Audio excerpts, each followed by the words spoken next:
ਮੈਂ ਵੀ ਬਹੁਤ challenge face ਕੀਤੇ ਨੇ। ਮੈਂ ਸ਼ੁਰੂਆਤ ਦੇ ਵਿੱਚ 2001 ਦੇ ਵਿੱਚ ਕੈਨੇਡਾ ਆਈ।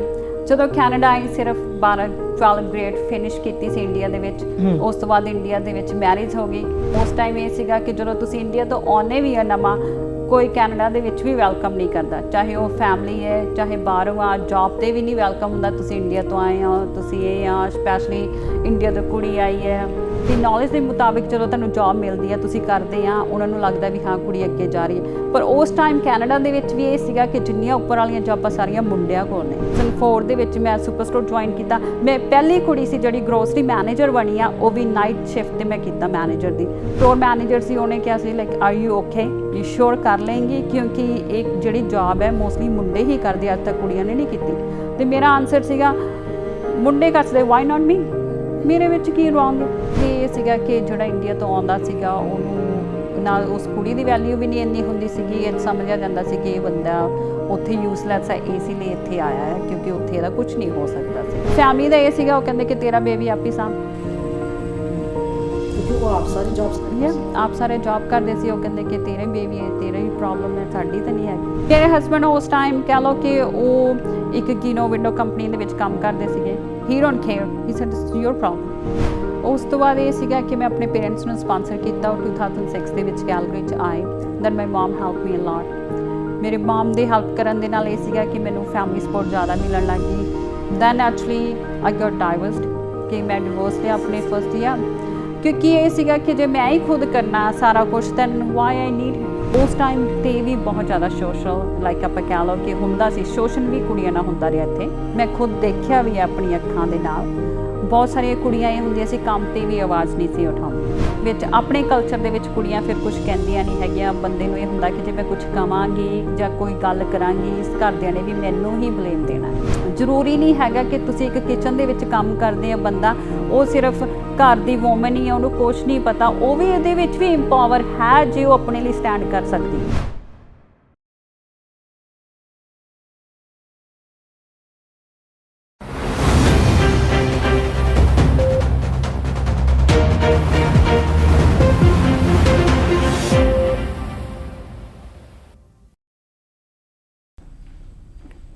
ਪੰਜਾਬੀ ਨੈਸ਼ਨਲ ਟੀਵੀ ਦੇਖ ਰਹੇ ਸਾਰੇ ਦਰਸ਼ਕਾਂ ਦਾ ਬਹੁਤ ਬਹੁਤ ਸਵਾਗਤ ਹੈ। ਜੀ ਆਇਆਂ ਨੂੰ ਸਾਰਿਆਂ ਨੂੰ ਪਿਆਰ ਭਰੀ ਸਤਿ ਸ਼੍ਰੀ ਅਕਾਲ, ਨਮਸਕਾਰ, ਆਦਾਬ। ਇਸ ਵੇਲੇ ਤੁਸੀਂ ਸ਼ਾਮਲ ਹੋਣ ਜਾ ਰਹੇ ਹੋ ਪ੍ਰੋਗਰਾਮ ਗੱਲਬਾਤ ਵਿੱਚ ਗੁਰਚਰਨ ਥਿੰਦ ਨਾਲ। ਇੱਕ ਵਾਰੀ ਫਿਰ ਤੁਹਾਨੂੰ ਸਾਰਿਆਂ ਨੂੰ ਜੀ ਆਇਆਂ ਨੂੰ। ਆਪਾਂ ਹਮੇਸ਼ਾ ਪ੍ਰੋਗਰਾਮ ਗੱਲਬਾਤ ਦੇ ਵਿੱਚ ਕਿਸੇ ਵਿਸ਼ੇਸ਼ ਗੈਸਟ ਦੇ ਨਾਲ ਗੱਲਬਾਤ ਕਰਦੇ ਆ, ਕਿਸੇ ਵਿਸ਼ੇਸ਼ ਸ਼ਖਸੀਅਤ ਪਰਸਨੈਲਿਟੀ ਦੇ ਨਾਲ ਗੱਲਬਾਤ ਕਰਦੇ। ਸੋ ਅੱਜ ਦੇ ਇਸ ਗੱਲਬਾਤ ਪ੍ਰੋਗਰਾਮ ਦੇ ਵਿੱਚ ਵੀ ਸਾਡੇ ਨਾਲ ਇੱਕ ਵਿਸ਼ੇਸ਼ ਸ਼ਖਸੀਅਤ ਸ਼ਾਮਲ ਹੋਣ ਜਾ ਰਹੇ ਨੇ। ਆਪਾਂ ਸਾਰੇ ਜਾਣਦੇ ਹਾਂ ਕਿ ਮਾਰਚ ਦਾ ਮਹੀਨਾ ਹਰ ਸਾਲ ਇਹਦੇ ਵਿੱਚ ਇੱਕ ਬੜਾ ਵਿਸ਼ੇਸ਼ ਦਿਨ ਹੁੰਦਾ ਹੈ, ਜਿਹਨੂੰ ਕਿ ਔਰਤਾਂ ਲਈ ਸਮਰਪਿਤ ਦਿਨ ਕਿਹਾ ਜਾਂਦਾ ਹੈ, ਇੰਟਰਨੈਸ਼ਨਲ ਵਿਮਨ ਡੇ, 8 ਮਾਰਚ ਨੂੰ। ਅਤੇ ਜਦੋਂ ਇਹ 8 ਮਾਰਚ ਜਾਂ ਮਾਰਚ ਦਾ ਮਹੀਨਾ ਆਉਂਦਾ ਹੈ ਤਾਂ ਇਸ ਦਿਨ ਦੀਆਂ ਗੱਲਾਂ ਵੀ ਹੁੰਦੀਆਂ ਨੇ, ਕਾਫੀ ਸਾਰੇ ਆਰਟੀਕਲ ਛਪਦੇ ਨੇ, ਕਾਫੀ ਸਾਰੇ ਪ੍ਰੋਗਰਾਮਸ ਵੀ ਹੁੰਦੇ ਨੇ। ਅਤੇ ਅੱਜ ਇਸੇ ਤਰ੍ਹਾਂ ਦਾ ਇੱਕ ਅਸੀਂ ਪ੍ਰੋਗਰਾਮ ਤੁਹਾਡੇ ਨਾਲ ਕਰਨ ਜਾ ਰਹੇ ਹਾਂ ਕਿ ਹਰ ਸਾਲ ਆਪਾਂ ਜਾਣਦੇ ਹਾਂ ਕਿ ਇੰਟਰਨੈਸ਼ਨਲ ਵਿਮਨ ਡੇ ਜਿਹੜਾ ਕਿ ਯੂਨਾਈਟਿਡ ਨੇਸ਼ਨਸ ਦੇ ਵੱਲੋਂ ਲਗਭਗ ਅੱਧੀ ਸਦੀ ਤੋਂ ਵੀ ਜ਼ਿਆਦਾ ਸਮਾਂ ਹੋ ਗਿਆ ਜਦੋਂ ਦਾ ਪ੍ਰਵਾਨਿਤ ਹੋ ਚੁੱਕਿਆ 8 ਮਾਰਚ ਵਾਲਾ ਦਿਨ। ਹਾਲਾਂਕਿ ਜਿਹੜਾ ਜਦੋਜਹਿਦ ਹੈ ਔਰਤਾਂ ਦੀ ਇਸ ਆਪਣੇ ਐਮਪਾਵਰਮੈਂਟ ਵਾਸਤੇ ਜਾਂ ਆਪਣੀ ਹੋਂਦ ਨੂੰ ਵਿਖਿਆਨਣ ਵਾਸਤੇ, ਉਹਨੂੰ ਚੱਲਦਿਆਂ ਸਦੀ ਤੋਂ ਵੀ ਵੱਧ ਸਮਾਂ ਹੋ ਗਿਆ। ਪਰ ਫਿਰ ਵੀ ਲੱਗਦਾ ਹੈ ਕਿ ਅਜੇ ਪੂਰੀ ਸਦੀ ਬੀਤ ਜਾਣ ਤੋਂ ਬਾਅਦ ਵੀ ਔਰਤਾਂ ਲਈ ਇਹ ਦਿਨ ਮਨਾਉਣਾ ਅਤੀ ਜ਼ਰੂਰੀ ਹੈ, ਕਿਉਂਕਿ ਲੱਗਦਾ ਹੈ ਕਿ ਔਰਤਾਂ ਨੂੰ ਉਹ ਸਥਾਨ ਪ੍ਰਾਪਤ ਨਹੀਂ ਹੋ ਸਕਿਆ ਜਿਹੜਾ ਕਿ ਅਸਲ ਦੇ ਵਿੱਚ ਉਹਨਾਂ ਨੂੰ ਮਿਲਣਾ ਚਾਹੀਦਾ ਹੈ, ਜਿਹਦੀਆਂ ਉਹ ਹੱਕਦਾਰ ਨੇ। ਹਰ ਸਾਲ ਇੱਕ ਥੀਮ ਰੱਖਿਆ ਜਾਂਦਾ ਹੈ। ਇਸ ਸਾਲ ਦਾ ਜਿਹੜਾ ਥੀਮ ਹੈ, ਅਗਰ ਮੈਂ ਤੁਹਾਡੇ ਨਾਲ ਗੱਲ ਕਰਾਂ ਤਾਂ ਉਹ ਬਹੁਤ ਸਾਰੀਆਂ ਚੀਜ਼ਾਂ ਦੇ ਵੱਲ ਇਸ਼ਾਰਾ ਕਰੂ। ਇਸ ਵਰ੍ਹੇ ਦਾ ਸਾਡਾ ਜਿਹੜਾ ਥੀਮ ਚੁਣਿਆ ਗਿਆ ਇੰਟਰਨੈਸ਼ਨਲ ਵਿਮਨ ਡੇ ਦਾ, a world free from bias, stereotypes and discrimination. ਉਹ ਦੁਨੀਆ ਜਿਹਦੇ ਵਿੱਚ ਕੋਈ ਪੱਖਪਾਤ ਨਾ ਹੋਵੇ, ਜਿਹਦੇ ਵਿੱਚ ਕੋਈ ਵਿਤਕਰਾ ਨਾ ਹੋਵੇ, ਉਹੋ ਜੀ ਦੁਨੀਆ ਕਿਆਸੀ ਹੈ। ਇਹਦਾ ਮਤਲਬ ਕਿ ਕਿਤੇ ਨਾ ਕਿਤੇ ਬਾਇਸ ਹੋ ਰਿਹਾ ਹੈ, ਕਿਤੇ ਨਾ ਕਿਤੇ ਡਿਸਕ੍ਰਿਮੀਨੇਸ਼ਨ ਹੋ ਰਹੀ ਹੈ ਔਰਤਾਂ ਦੇ ਨਾਲ। ਸੋ ਅੱਜ ਅਸੀਂ ਇੱਕ ਵਿਸ਼ੇਸ਼ ਸ਼ਖਸੀਅਤ ਦੇ ਨਾਲ ਗੱਲਬਾਤ ਕਰਾਂਗੇ ਜਿਹੜੀ ਕਿ ਔਰਤਾਂ ਦੇ ਵਿੱਚੋਂ ਖਾਸੇ ਉੱਚੇ ਰੁਤਬੇ ਦੇ ਉੱਪਰ ਪਹੁੰਚੀ ਹੈ। ਉਹਨੂੰ ਕਿਸ ਤਰ੍ਹਾਂ ਦੀਆਂ ਪਰਿਸਥਿਤੀਆਂ ਦਾ ਸਾਹਮਣਾ ਕਰਨਾ ਪਿਆ, ਕੀ ਚੈਲੰਜਸ ਉਹਨੂੰ ਆਏ, ਉਹਨੇ ਕਿਵੇਂ ਫੇਸ ਕੀਤੇ। ਸੋ ਉਹ ਸਾਰਾ ਵਾਰਤਾਲਾਪ ਅੱਜ ਦੇ ਗੱਲਬਾਤ ਪ੍ਰੋਗਰਾਮ ਵਿੱਚ ਤੁਹਾਡੇ ਨਾਲ ਸਾਂਝਾ ਕੀਤਾ ਜਾਏਗਾ। ਸਭ ਤੋਂ ਪਹਿਲਾਂ ਮੈਂ ਜੀ ਆਇਆ ਕਹਿੰਦੀ ਹਾਂ ਜਸ ਪੰਗੂ ਜੀ ਨੂੰ। ਜਸ ਪੰਗੂ ਜੀ, ਤੁਹਾਡਾ ਬਹੁਤ ਬਹੁਤ ਸਵਾਗਤ ਹੈ ਪ੍ਰੋਗਰਾਮ ਗੱਲਬਾਤ ਵਿੱਚ ਪੰਜਾਬੀ ਨੈਸ਼ਨਲ ਟੀਵੀ ਤੇ। ਪਹਿਲਾਂ ਮੈਂ ਤੁਹਾਡਾ ਮੈਨੂੰ ਇਨਵੀਟੇਸ਼ਨ ਦੇਣ ਦਾ, ਇੱਥੇ ਬੁਲਾਉਣ ਦੇ ਲਈ ਧੰਨਵਾਦ ਕਰਦੀ ਹਾਂ। ਸਾਰੇ ਸਰੋਤਿਆਂ ਨੂੰ, ਸੁਣਨ ਵਾਲਿਆਂ ਨੂੰ ਪਿਆਰ ਭਰੀ ਸਤਿ ਸ਼੍ਰੀ ਅਕਾਲ। ਮੈਨੂੰ ਅੱਜ ਇਸ ਮੌਕਾ ਦੇਣ ਦੇ ਲਈ, ਗੱਲਬਾਤ ਦੇ ਵਿੱਚ ਸੱਦਣ ਦੇ ਲਈ ਬਹੁਤ ਬਹੁਤ ਧੰਨਵਾਦ। ਜਸ ਪੰਗੂ ਜੀ, ਤੁਸੀਂ ਬਰੀਫ ਦੇ ਵਿੱਚ, ਸੰਖੇਪ ਦੇ ਵਿੱਚ ਆਪਣੇ ਜ਼ਿੰਦਗੀ ਦੇ ਸਫ਼ਰ ਦੀ ਐਜ ਏ ਗਰਲ, ਲੜਕੀ ਦੇ ਤੌਰ ਤੇ, ਹਾਂਜੀ, ਤੁਸੀਂ ਪਰਿਵਾਰ ਦੇ ਵਿੱਚ ਇੱਕ ਲੜਕੀ ਦੇ ਵਜੋਂ ਪੈਦਾ ਹੋਏ, ਸਕੂਲ ਦੇ ਵਿੱਚ ਲੜਕੀ ਦੇ ਵਜੋਂ ਗਏ, ਤੁਸੀਂ ਥੋੜਾ ਜਿਹਾ ਆਪਣਾ ਸਫ਼ਰ ਬਿਆਨੋ ਕਿ ਤੁਸੀਂ ਕੋਈ ਤੁਹਾਨੂੰ ਚੈਲੰਜ ਆਏ, ਹਾਂਜੀ, ਜੇ ਆਏ ਤਾਂ ਤੁਸੀਂ ਉਹਨਾਂ ਨੂੰ ਕਿਵੇਂ ਪਾਰ ਕਰਕੇ, ਹਾਂਜੀ, ਤੇ ਕਿੱਥੇ ਕਿੱਥੇ ਪਹੁੰਚੇ। ਚੈਲੰਜ ਲਾਈਫ ਦਾ ਰੋਜ਼ ਦਾ ਇੱਕ ਨਵਾਂ ਚੈਲੰਜ ਐਜ਼ ਏ ਲੜਕੀ ਆਪਾਂ ਨੂੰ ਫੇਸ ਕਰਨਾ ਹੀ ਪੈਂਦਾ ਹੈ। ਤੇ ਮੈਂ ਵੀ ਬਹੁਤ ਚੈਲੰਜ ਫੇਸ ਕੀਤੇ ਨੇ। ਮੈਂ ਸ਼ੁਰੂਆਤ ਦੇ ਵਿੱਚ 2001 ਦੇ ਵਿੱਚ ਕੈਨੇਡਾ ਆਈ। ਜਦੋਂ ਕੈਨੇਡਾ ਆਈ ਸਿਰਫ 12 ਗ੍ਰੇਡ ਫਿਨਿਸ਼ ਕੀਤੀ ਸੀ ਇੰਡੀਆ ਦੇ ਵਿੱਚ। ਉਸ ਤੋਂ ਬਾਅਦ ਇੰਡੀਆ ਦੇ ਵਿੱਚ ਮੈਰਿਜ ਹੋ ਗਈ। ਮੈਰਿਜ ਉਸ ਟਾਈਮ ਇੰਡੀਆ ਦੇ ਵਿੱਚ ਇਹ ਸੀਗਾ ਵੀ ਚਲੋ ਸਾਰੇ ਨੇ ਕੈਨੇਡਾ ਜਾਣਾ ਹੈ, ਕੁੜੀਆਂ ਆਲਮੋਸਟ ਹਰ ਫੈਮਿਲੀ ਕਹਿੰਦੀ ਸੀ ਜੇ ਕੁੜੀ ਪੜ੍ਹਦੀ ਹੈ ਗੁੱਡ ਹੈ। ਤੁਸੀਂ 2001 ਦੇ ਵਿੱਚ ਆਏ ਹੋ ਤੇ ਇਹਦਾ ਮਤਲਬ ਕਿ ਉਹ ਵੇਲਾ ਸੀ ਜਦੋਂ ਹਰ ਕੋਈ ਕੈਨੇਡਾ ਨੂੰ ਖੰਭ ਲਾ ਕੇ ਉਡਣਾ ਚਾਹੁੰਦਾ ਸੀ। ਉਸ ਟਾਈਮ ਆਈ, ਤੇ ਤੁਹਾਡੇ ਮਾਪਿਆਂ ਨੇ ਤੁਹਾਨੂੰ ਖੰਭ ਲਾਏ ਫਿਰ। ਹਾਂਜੀ, ਉਸ ਟਾਈਮ ਮੈਂ ਕੈਨੇਡਾ ਆਈ। ਜਦੋਂ ਕੈਨੇਡਾ ਆਈ ਮੇਰੇ ਆਲਮੋਸਟ 2.5 ਸਾਲ ਦਾ 2.5 ਮਹੀਨਿਆਂ ਦਾ ਬੇਟਾ ਸੀ। ਓਕੇ, ਬਹੁਤ ਛੋਟਾ ਸੀ ਜਦੋਂ ਮੈਂ ਉਹਨੂੰ ਨਾਲ ਲੈ ਕੇ ਆਈ ਹਾਂ ਜੀ। ਹਾਂਜੀ, ਇੱਥੇ ਆ ਕੇ ਬਸ ਜਿੱਦਾਂ ਆਮ ਬੰਦਾ ਸ਼ੁਰੂਆਤ ਕਰਦਾ, ਹੁਣ ਕਾਫੀ ਡਿਫਰੈਂਟ ਹੈ। ਉਸ ਟਾਈਮ ਮੈਂ ਸਰੀ ਦੇ ਵਿੱਚ ਆਈ। ਉਸ ਟਾਈਮ ਇਹ ਸੀਗਾ ਕਿ ਜਦੋਂ ਤੁਸੀਂ ਇੰਡੀਆ ਤੋਂ ਆਉਣੇ ਵੀ ਆ ਨਵਾਂ, ਕੋਈ ਕੈਨੇਡਾ ਦੇ ਵਿੱਚ ਵੀ ਵੈਲਕਮ ਨਹੀਂ ਕਰਦਾ, ਚਾਹੇ ਉਹ ਫੈਮਿਲੀ ਹੈ, ਚਾਹੇ ਬਾਹਰੋਂ ਆ, ਜੌਬ ਤੇ ਵੀ ਨਹੀਂ ਵੈਲਕਮ ਹੁੰਦਾ। ਤੁਸੀਂ ਇੰਡੀਆ ਤੋਂ ਆਏ ਹੋ, ਤੁਸੀਂ ਇਹ ਆ, ਸਪੈਸ਼ਲੀ ਇੰਡੀਆ ਤੋਂ ਕੁੜੀ ਆਈ ਹੈ, ਤੁਹਾਨੂੰ ਬਹੁਤ ਸਾਰੇ ਚੈਲੰਜ ਫੈਮਿਲੀ 'ਚ ਵੀ ਫੇਸ ਕਰਨੇ ਪੈਂਦੇ ਆ, ਬਾਹਰ ਜੌਬਾਂ 'ਤੇ ਵੀ ਕਰਨੇ ਪੈਂਦੇ ਨੇ। As a woman, as a ਕੁੜੀ, ਐਜ਼ ਏ ਮਦਰ। ਜੇ ਤੁਸੀਂ ਸਿੰਗਲ ਆਉਂਦੇ ਆ ਫਿਰ ਵੀ ਜੌਬ ਛੇਤੀ ਮਿਲ ਜਾਂਦੀ ਹੈ। ਜਦੋਂ ਤੁਸੀਂ ਕੰਮ 'ਤੇ ਜਾ ਕੇ ਐਕਸਪਲੇਨ ਕਰਦੇ ਮੇਰਾ ਬੇਟਾ ਵੀ ਹੈ, ਮੇਰੀ ਫੈਮਿਲੀ ਵੀ ਹੈ, ਉੱਥੇ ਇੱਕ ਨਵਾਂ ਚੈਲੰਜ ਹੋਰ ਸ਼ੁਰੂ ਹੋ ਜਾਂਦਾ ਕੁੜੀ ਦੇ ਲਈ ਖਾਸ ਤੌਰ 'ਤੇ। ਤੇ ਜੈਸੇ ਤੁਸੀਂ ਉੱਥੇ ਸਕੂਲਿੰਗ ਕੀਤੀ ਹੈ, ਹਾਂਜੀ, ਪਿੱਛੋਂ ਆਪਾਂ ਕਿਹੜੀ ਜਗ੍ਹਾ ਤੋਂ, ਇੰਡੀਆ ਤੋਂ? ਹਾਂਜੀ, ਮੈਂ ਜਲੰਧਰ 'ਚੋਂ। ਮੇਰੇ ਪੇਕੇ ਹੈਗੇ ਨੇ ਨੂਰਮਹਿਲ ਸ਼ਹਿਰ, ਤੇ ਸਹੁਰੇ ਹੈਗੇ ਨੇ ਰਸਤਗੋ, ਦੋਨੋਂ ਜਲੰਧਰ ਡਿਸਟ੍ਰਿਕਟ ਦੇ ਵਿੱਚ ਹੀ। ਘਰ ਦੇ ਵਿੱਚ ਬੜੀ ਪਿਆਰੀ ਪਿਆਰੀ ਧੀ ਸੀ ਮਾਪਿਆਂ ਦੇ। ਹਾਂਜੀ, ਲਾਡਲੀ ਜੀ। ਲਾਡਲੀ ਸਭ ਤੋਂ ਵੱਡੀ ਮੈਂ ਹੀ ਫੈਮਿਲੀ ਦੇ ਵਿੱਚ ਸੀਗੀ। ਮੇਰੇ 2 ਬ੍ਰਦਰ ਨੇ, ਇੱਕ ਸਿਸਟਰ ਹੈ। ਸਾਰੇ ਇਸ ਟਾਈਮ ਕੈਲਗਰੀ ਦੇ ਵਿੱਚ ਹੀ ਨੇ। ਕਦੇ ਭੈਣਾਂ ਭਰਾਵਾਂ 'ਚ ਵਿਤਕਰਾ ਤਾਂ ਨਹੀਂ ਹੋਇਆ ਸੀ ਮੰਮੀ ਡੈਡੀ ਨੇ ਕੀਤਾ? ਨਹੀਂ, ਇਹੋ ਜਿਹਾ ਕੁਝ ਨਹੀਂ ਸੀਗਾ। ਸਿਰਫ ਇਹ ਸੀਗਾ ਕਿ ਮੈਂ ਸ਼ੁਰੂ ਤੋਂ ਇੰਗਲਿਸ਼ ਸਕੂਲ ਪੜ੍ਹੀ ਸੀਗੀ, ਸਮਾਰਟ ਸੀਗੀ ਸ਼ੁਰੂ ਤੋਂ। ਮੈਨੂੰ ਆਪਣੀ ਲਾਈਫ 'ਚ ਸ਼ੁਰੂ ਤੋਂ ਇਹ ਸੀਗਾ ਕਿ ਹਾਂ ਜੇ ਮੈਂ ਪੜ੍ਹਾਈ ਵਿੱਚ ਵੀ ਹਾਂ ਤੇ ਮੈਂ ਨੰਬਰ 1 ਤੇ ਹੋਵਾਂ।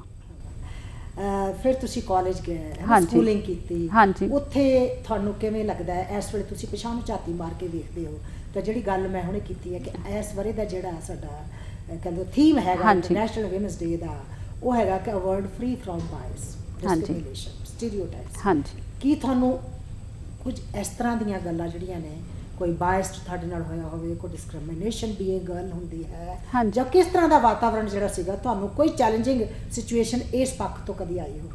ਹਾਂਜੀ, ਇੰਡੀਆ ਦੇ ਵਿੱਚ ਤਾਂ ਇਹ ਸੀਗਾ ਕਿ ਮੈਂ ਗਰਲਸ ਸਕੂਲ ਦੇ ਵਿੱਚ ਲਾਈਕ ਬॉयਜ਼ ਐਂਡ ਗਰਲਸ ਇਕੱਠੇ ਸਕੂਲ 'ਚ ਪੜ੍ਹੀ। ਉੱਥੇ ਤਾਂ ਕੋਈ ਪ੍ਰੋਬਲਮ ਨਹੀਂ ਸੀਗੀ ਕਿਉਂਕਿ ਉੱਥੇ ਪਹਿਲਾਂ ਇੰਗਲਿਸ਼ ਸਕੂਲ ਸੀਗਾ। ਫਿਰ ਕਾਲਜ ਗਈ, ਉਹ ਗੱਲਾਂ ਗਰਲਸ ਵਾਲਾ ਸਾਈਡ ਸੀਗੀ, ਉੱਥੇ ਵੀ ਕੋਈ ਨਹੀਂ ਸੀ। ਪਰ ਜਦੋਂ ਮੈਂ ਕੈਨੇਡਾ ਦੇ ਵਿੱਚ ਆਈ ਹਾਂ, ਕਿ ਆ ਕੇ ਜਦੋਂ ਮੈਂ ਇੱਥੇ ਲਾਈਕ ਫਸਟ ਜੌਬ ਕੀਤੀ ਹੈ ਵੇਅਰ ਹਾਊਸ ਦੇ ਵਿੱਚ, ਟਮੇਟੋ ਪੈਕਿੰਗ ਦੇ ਵਿੱਚ, ਉੱਥੇ ਵੀ ਲਾਈਕ ਤੁਹਾਡੀ ਨੌਲੇਜ ਦੇ ਮੁਤਾਬਿਕ ਜਦੋਂ ਤੁਹਾਨੂੰ ਜੌਬ ਮਿਲਦੀ ਹੈ, ਤੁਸੀਂ ਕਰਦੇ ਆ, ਉਹਨਾਂ ਨੂੰ ਲੱਗਦਾ ਵੀ ਹਾਂ ਕੁੜੀ ਅੱਗੇ ਜਾ ਰਹੀ ਹੈ। ਪਰ ਉਸ ਟਾਈਮ ਕੈਨੇਡਾ ਦੇ ਵਿੱਚ ਵੀ ਇਹ ਸੀਗਾ ਕਿ ਜਿੰਨੀਆਂ ਉੱਪਰ ਵਾਲੀਆਂ ਜੌਬਾਂ ਸਾਰੀਆਂ ਮੁੰਡਿਆਂ ਕੋਲ ਨੇ। ਤੁਹਾਨੂੰ ਇਸ ਫੇਸ ਦਾ ਚੈਲੰਜ ਕਰਨਾ ਪੈਂਦਾ। ਬਹੁਤ ਪੁਰਾਣੀ ਗੱਲ ਨਹੀਂ ਹੈ, ਪੁਰਾਣੀ ਨਹੀਂ ਹੈਗੀ, 2001 ਦੀ ਹੈ। ਉਸ ਟਾਈਮ ਵੀ ਜਦੋਂ ਤੁਸੀਂ ਗੱਲ ਕਰਦੇ ਆ, ਉਸ ਟਾਈਮ ਵੀ ਤੁਹਾਨੂੰ ਉਹ ਫੇਸ ਕਰਨਾ ਪੈ ਰਿਹਾ। ਮੈਂ ਖੁਦ ਕੀਤਾ ਕਿਉਂਕਿ ਜਦੋਂ ਮੈਂ ਉੱਪਰ ਵਾਲੀ ਜੌਬ ਤੇ ਜਾਂਦੀ ਸੀ ਮੈਨੇਜਰ ਤੇ, ਹਰੇਕ ਕੋਈ ਇਹੀ ਕਹਿੰਦਾ ਸੀਗਾ ਕਿ ਮੈਨੇਜਰ ਇਜ਼ ਮੈਨ। ਕਿਉਂਕਿ ਮੈਂ ਤੋਂ ਸ਼ੁਰੂ ਹੁੰਦਾ ਮੈਨ ਤੋਂ ਹੀ ਸ਼ੁਰੂ ਹੁੰਦਾ। ਉਸ ਤੋਂ ਬਾਅਦ ਜਦੋਂ ਮੈਂ ਕੈਲਗਰੀ ਵੀ ਮੂਵ ਹੋ ਕੇ ਆਈ ਹਾਂ 2004 ਦੇ ਵਿੱਚ ਮੈਂ ਸੁਪਰ ਸਟੋਰ ਜੁਆਇਨ ਕੀਤਾ। ਮੈਂ ਪਹਿਲੀ ਕੁੜੀ ਸੀ ਜਿਹੜੀ ਗਰੋਸਰੀ ਮੈਨੇਜਰ ਬਣੀ ਆ, ਉਹ ਵੀ ਨਾਈਟ ਸ਼ਿਫਟ ਤੇ ਮੈਂ ਕੀਤਾ ਮੈਨੇਜਰ ਦੀ। ਸਾਰੇ ਮੁੰਡੇ ਸੀ, ਮੈਂ ਇਕੱਲੀ ਉਹਨਾਂ ਦੀ ਇੰਚਾਰਜ ਸੀ। ਤੇ ਉਸ ਟਾਈਮ ਵੀ ਮੈਨੂੰ ਜਿਹੜੇ ਲਾਈਕ ਸਟੋਰ ਮੈਨੇਜਰ ਸੀ ਉਹਨੇ ਕਿਹਾ ਸੀ like are you okay, you sure ਕਰ ਲਏਂਗੀ, ਕਿਉਂਕਿ ਇੱਕ ਜਿਹੜੀ ਜੌਬ ਹੈ ਮੋਸਟਲੀ ਮੁੰਡੇ ਹੀ ਕਰਦੇ, ਅੱਜ ਤੱਕ ਕੁੜੀਆਂ ਨੇ ਨਹੀਂ ਕੀਤੀ। ਤੇ ਮੇਰਾ ਆਨਸਰ ਸੀਗਾ ਮੁੰਡੇ ਕਰ ਸਕਦੇ, ਵਾਈ ਨਾਟ ਮੀ, ਮੇਰੇ ਵਿੱਚ ਕੀ ਰੋਂਗ ਹੈ, ਮੈਂ ਵੈਸੇ ਵੀ ਕੀਤਾ ਹੀ ਹੈ, ਤੁਹਾਨੂੰ 1 ਮੰਥ ਕਰਕੇ ਹੀ ਦਿਖਾਇਆ, that's okay, I can do it. ਮੈਂ ਆਪਣੇ ਸਰੋਤਿਆਂ ਨੂੰ ਦੱਸ ਦੇਵਾਂ ਕਿ ਜੈਸ ਭੰਗੂ ਜਿਹੜੇ ਇਸ ਵੇਲੇ ਸਾਡੇ ਨਾਲ ਬੈਠੇ ਨੇ, ਨੌਜਵਾਨ ਬੱਚਿਆਂ ਦੀ ਮਾਂ ਵੀ ਹੈ, ਬੇਟੇ ਦੀ ਮਾਂ ਵੀ ਹੈ। ਇੱਕ ਨੌਜਵਾਨ ਵਿਮਨ ਦੇ ਵਜੋਂ ਇਹਨਾਂ ਜਦੋਂ ਕੰਮ ਸ਼ੁਰੂ ਕੀਤਾ ਤੇ ਇਹਨਾਂ ਨੂੰ ਮੁਸ਼ਕਲਾਂ ਜ਼ਰੂਰ ਆਈਆਂ ਨੇ, ਪਰ ਇਸ ਵੇਲੇ ਜੈਸ ਭੰਗੂ ਮੈਨੇਜਰ ਨੇ। ਕਾਫੀ ਸਾਲਾਂ ਤੋਂ ਆਪਣੇ ਕੈਨੇਡਾ ਦੇ ਵਿੱਚ ਸੁਪਰ ਸਟੋਰ ਵਰਗੇ ਜਿਹੜੇ ਚੱਲ ਰਹੇ ਨੇ ਸਟੋਰ ਨੇ, ਉਹਨਾਂ ਦੇ ਵਿੱਚ ਮੈਨੇਜਰ ਵਜੋਂ ਸੇਵਾ ਨਿਭਾ ਰਹੇ ਨੇ। ਮੈਂ ਚਾਹਾਂਗੀ ਕਿ ਤੁਸੀਂ ਜ਼ਰਾ ਸਾਡੇ ਸਰੋਤਿਆਂ ਨੂੰ ਜ਼ਰੂਰ ਚਾਨਣਾ ਪਾ ਦਿਓ ਕਿ ਤੁਸੀਂ ਕਿਸ ਵੇਲੇ ਤੋਂ ਮੈਨੇਜਰ ਬਣੇ ਹੋ ਤੇ ਕਿਹੜੇ ਪੜਾਅ ਜਿਹੜੇ ਨੇ ਉਹਦੇ ਵਿੱਚ ਪਾ ਦਿੱਤੇ ਨੇ।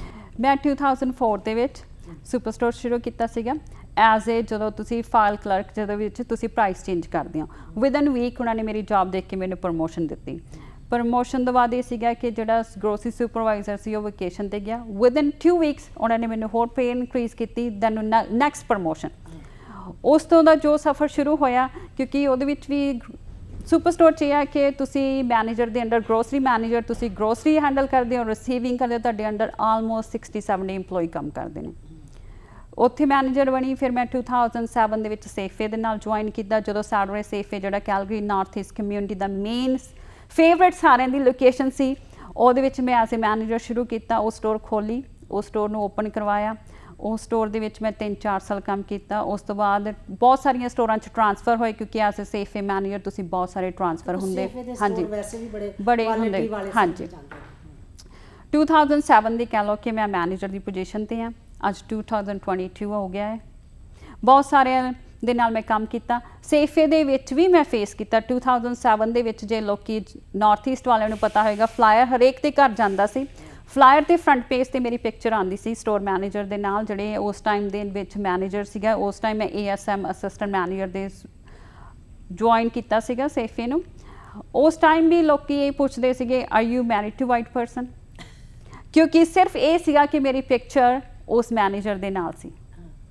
ਆਪਣੀ ਕਮਿਊਨਿਟੀ ਦੇ ਵਿੱਚ ਇੱਥੇ ਵੀ ਇਹੀ ਹਾਲ ਚੱਲ ਰਿਹਾ ਸੀ ਉਸ ਟਾਈਮ ਵੀ, ਪਰ ਟਾਈਮ ਚੇਂਜ ਹੁੰਦਾ ਗਿਆ। ਫਿਰ ਜਦੋਂ ਮੈਂ ਪਹਿਲੀ, ਮੈਨੂੰ ਯਾਦ ਹੈ ਲੱਗਦਾ ਸੀ ਕਿ ਜਿਹੜਾ ਵਾਈਟ ਮੈਨ ਦੇ ਨਾਲ ਫੋਟੋ ਵਿਆਹੀ ਹੋਈ ਹੈ, ਇਸ ਲਈ ਫੋਟੋ ਨਹੀਂ ਖਿਚਾ ਸਕਦੀ ਤੇ ਨਾ ਫਲਾਇਰ ਤੇ ਉਂਝ ਲੱਗ ਸਕਦੀ, ਨਹੀਂ ਉਦਾਂ ਨਹੀਂ ਲੱਗ ਸਕਦੀ। ਕੁਛ ਨਾ ਕੁਛ ਬਹੁਤ ਵੱਡਾ ਲਿੰਕ ਹੈ ਜਿਹੜੀ ਇਹਦੀ ਫਰੰਟ ਪੇਜ ਤੇ ਪਿਕਚਰ ਆਉਂਦੀ ਹੈ। ਜਾਨੀ ਬਾਇਸ ਸੀਗਾ, ਹਾਂਜੀ, ਕਿਉਂਕਿ ਉਹ ਪਿਕਚਰ 1 ਸਾਲ ਸਾਰਿਆਂ ਦੇ ਘਰ ਗਈ ਹੈ। ਤੇ ਉਸ ਟਾਈਮ ਨੇ ਮੈਨੂੰ ਉਸ ਲੋਕਾਂ ਨੂੰ ਇਹ ਦੱਸਿਆ ਵੀ ਹਾਂ ਇਹ ਕੁੜੀ ਹੈ ਤੇ ਕੁੜੀ ਵਧੀਆ ਪੋਜੀਸ਼ਨ ਤੇ ਹੈ। ਜਦੋਂ ਲੋਕਾਂ ਨੂੰ ਰੀਅਲਾਈਜ਼ ਹੁੰਦਾ ਗਿਆ, ਲੋਕੀ ਸਟੋਰ 'ਚ ਆਉਂਦੇ ਸੀ, ਮੇਰੇ ਨਾਲ ਗੱਲਬਾਤ ਕਰਦੇ ਸੀ, ਦੈਨ ਦੇ ਰੀਅਲਾਈਜ਼ ਕਿ ਯਾ ਉਹ ਕੁੜੀ ਹੈ, ਕੁੜੀ ਵਿੱਚ ਕੁਝ ਹੈ, ਕੁੜੀ ਕੰਮ ਕਰਦੀ ਹੈ, ਦੈਟਸ ਵਾਈ ਉਹਦਾ ਪੇਪਰ ਦੇ ਫਰੰਟ ਪੇਜ ਤੇ ਪਿਕਚਰ ਹੈ, ਉਹ ਵੈਸੇ ਨਹੀਂ ਹੈਗੀ। ਹਾਂਜੀ, ਬਹੁਤ ਖੂਬਸੂਰਤ ਗੱਲ ਹੈ। ਹਾਂਜੀ, ਇਹਦਾ ਮਤਲਬ ਕਿ ਹੁਣੇ ਤੁਸੀਂ ਗੱਲ ਕੀਤੀ ਹੈ ਕਿ ਉਸ ਕੁੜੀ ਦੇ ਵਿੱਚ ਕੁਝ ਹੈ। ਹਾਂਜੀ, ਦੈਟ ਵਾਸ ਕਿ you are different from others. ਹਾਂਜੀ, ਕਿਉਂਕਿ ਜਿਹੜਾ ਸਾਡਾ ਹੈਗਾ ਨਾ ਇਸ ਵੇਲੇ ਦਾ 22 ਦਾ ਜਿਹੜਾ ਥੀਮ ਹੈ ਯੂਨਾਈਟਿਡ ਨੇਸ਼ਨਸ ਦੇ ਵੱਲੋਂ ਦਿੱਤਾ, ਉਹਦੇ 'ਚ ਉਹਨੇ ਬੜੀ ਖੂਬਸੂਰਤ ਗੱਲ ਕੀਤੀ ਹੈ ਕਿ a world where difference is valued and celebrated. ਕਹਿੰਦੇ ਇਹੋ ਜਿਹੀ ਦੁਨੀਆ ਚਾਹੀਦੀ ਹੈ ਜਿੱਥੇ ਜਿਹੜਾ ਤੁਹਾਡੇ 'ਚ ਡਿਫਰੈਂਸ ਹੈ that makes you different from others. So ਤੁਹਾਨੂੰ ਕੀ ਲੱਗਦਾ ਹੈ ਕਿ ਤੁਹਾਡੇ 'ਚ ਕੀ ਡਿਫਰੈਂਸ ਸੀਗਾ ਕਿ ਤੁਹਾਨੂੰ ਮੈਨੇਜਰ ਦੀ ਪੋਸਟ ਵੀ ਛੇਤੀ ਮਿਲ ਗਈ, ਤੁਸੀਂ ਸ਼ਾਈਨ ਵੀ ਕੀਤੇ ਤੇ ਫਲਾਇਰ ਦੇ ਫਰੰਟ ਪੇਜ ਤੇ ਫੋਟੋ ਵੀ ਲਈ, but was different in you? ਤੁਹਾਡੇ ਅੰਦਰੋਂ ਕੀ ਮਹਿਸੂਸ ਹੁੰਦਾ? ਕਿਉਂਕਿ ਜਿਹੜਾ ਵੀ ਬੰਦਾ ਮੇਰੇ ਨਾਲ ਗੱਲ ਕਰਦਾ, ਜਿਹੜਾ ਵੀ ਮਿਲਦਾ ਫਸਟ ਟਾਈਮ, ਅਗਲਾ ਮੇਰੇ ਨਾਲ ਗੱਲ ਕਰਕੇ ਅਗਲੇ ਨੂੰ ਲੱਗਦਾ ਕਿ ਸ਼ੀ ਇਜ਼ ਨਾਈਸ। ਉਹ ਤਾਂ ਚਲੋ ਵੈਸੇ ਵੀ ਲੱਗਦਾ ਬੰਦੇ ਨੂੰ ਕਿ ਨਾਈਸ ਹੈ ਕਿ ਨਹੀਂ, ਕਿਉਂਕਿ ਇੱਕ ਮੇਰੀ ਪਰਸਨੈਲਿਟੀ ਆਮ ਸਟ੍ਰੇਟ ਫਾਰਵਰਡ। ਕਿਉਂਕਿ ਚਾਹੇ ਮੇਰਾ ਕਿ if you want to stand out of others you should be straight forward। ਜੇ ਤੂੰ ਕੁਝ ਰੋਂਗ ਹੋ ਰਿਹਾ ਪੁਆਇੰਟ ਕਰੋ। ਚਾਹੇ ਮੇਰੇ ਕੋਲ ਅੱਜ ਕਿੰਨੀਆਂ ਕੁੜੀਆਂ ਕੰਮ ਕਰਦੀਆਂ ਨੇ, I don't think north East ਦੇ ਵਿੱਚ ਕੋਈ ਵੀ ਇਹੋ ਜਿਹੀ ਕੁੜੀ ਹੋਗੀ ਜਿਹੜੀ ਮੈਨੂੰ ਨਹੀਂ ਜਾਣਦੀ ਹੋਗੀ। ਇਸ ਟਾਈਮ ਦੇ ਵਿੱਚ ਬਹੁਤ ਲੋਕੀ ਆਉਂਦੇ ਨੇ, ਪਹਿਲਾਂ ਉਹਨਾਂ ਦੇ ਮੰਮੀਆਂ ਨੇ ਕੀਤਾ, ਹੁਣ ਉਹਨਾਂ ਦੇ ਬੱਚੇ ਕਰ ਰਹੇ ਨੇਗਾ, ਕਿਉਂਕਿ ਮॉम्स ਨੇ ਕਰਕੇ ਹੋਰ ਜੌਬ ਲੈ ਲਈ। ਹੁਣ ਬੱਚੇ 18 ਇਅਰਸ 올ਡ ਹੋਏ ਨੇ, ਉਹ ਦੁਬਾਰਾ ਆਏ ਨੇ ਮੇਰੇ ਨਾਲ ਜੌਬ ਕਰਨ ਦੇ ਲਈ। ਮਾਵਾਂ ਖੁਦ ਆ ਕੇ ਕਹਿੰਦੀਆਂ ਨੇ ਇਹਨਾਂ ਨੂੰ ਰੱਖ ਲਾ। ਮੈਂ ਲਾਈਕ ਓਕੇ ਨੋ ਪ੍ਰੋਬਲਮ, ਕਿਉਂਕਿ ਤੁਸੀਂ ਇੱਕ ਆਪਣੀ ਪਰਸਨੈਲਿਟੀ, ਬਲੀਵ ਇਨ ਯੋਰਸੈਲਫ, ਬਲੀਵ ਇਨ ਯੋਰਸੈਲਫ ਹੋਣਾ ਚਾਹੀਦਾ, ਕਿਉਂਕਿ ਇਹ ਨਹੀਂ ਕਿ ਜੋ ਮੈਂ ਆ ਉਹ ਦੂਸਰੇ ਨੂੰ ਦੇਖ ਕੇ ਬਣ ਗਿਆ। ਬਲੀਵ ਇਨ ਯੋਰਸੈਲਫ, ਜਾਂ ਜੋ ਤੁਸੀਂ ਹੋ ਆਪਣੇ ਆਪ ਤੇ ਪ੍ਰਾਊਡ ਕਰੋ, ਤੁਹਾਨੂੰ ਕਰਨਾ ਵੀ ਚਾਹੀਦਾ ਹੈ। ਤੁਸੀਂ ਦੂਸਰੇ ਨੂੰ ਦੇਖ ਕੇ ਕਹੀ ਜਾਂਦੇ ਆ ਕਿ ਮੈਂ ਉਹਦੇ ਤਰ੍ਹਾਂ ਨਾ ਬਣਨਾ, ਵਾਈ? ਕਿਉਂਕਿ ਐਵਰੀਬਡੀ ਇਜ਼ ਡਿਫਰੈਂਟ। ਜੋ ਤੁਸੀਂ ਹੋ ਉਸ ਚੀਜ਼ ਨੂੰ ਲੈ ਕੇ ਚੱਲੋ। ਤੁਹਾਡੀ ਹਰੇਕ ਦੀ ਬੰਦੇ ਦੀ ਕੁਆਲਿਟੀ ਡਿਫਰੈਂਟ ਹੈ।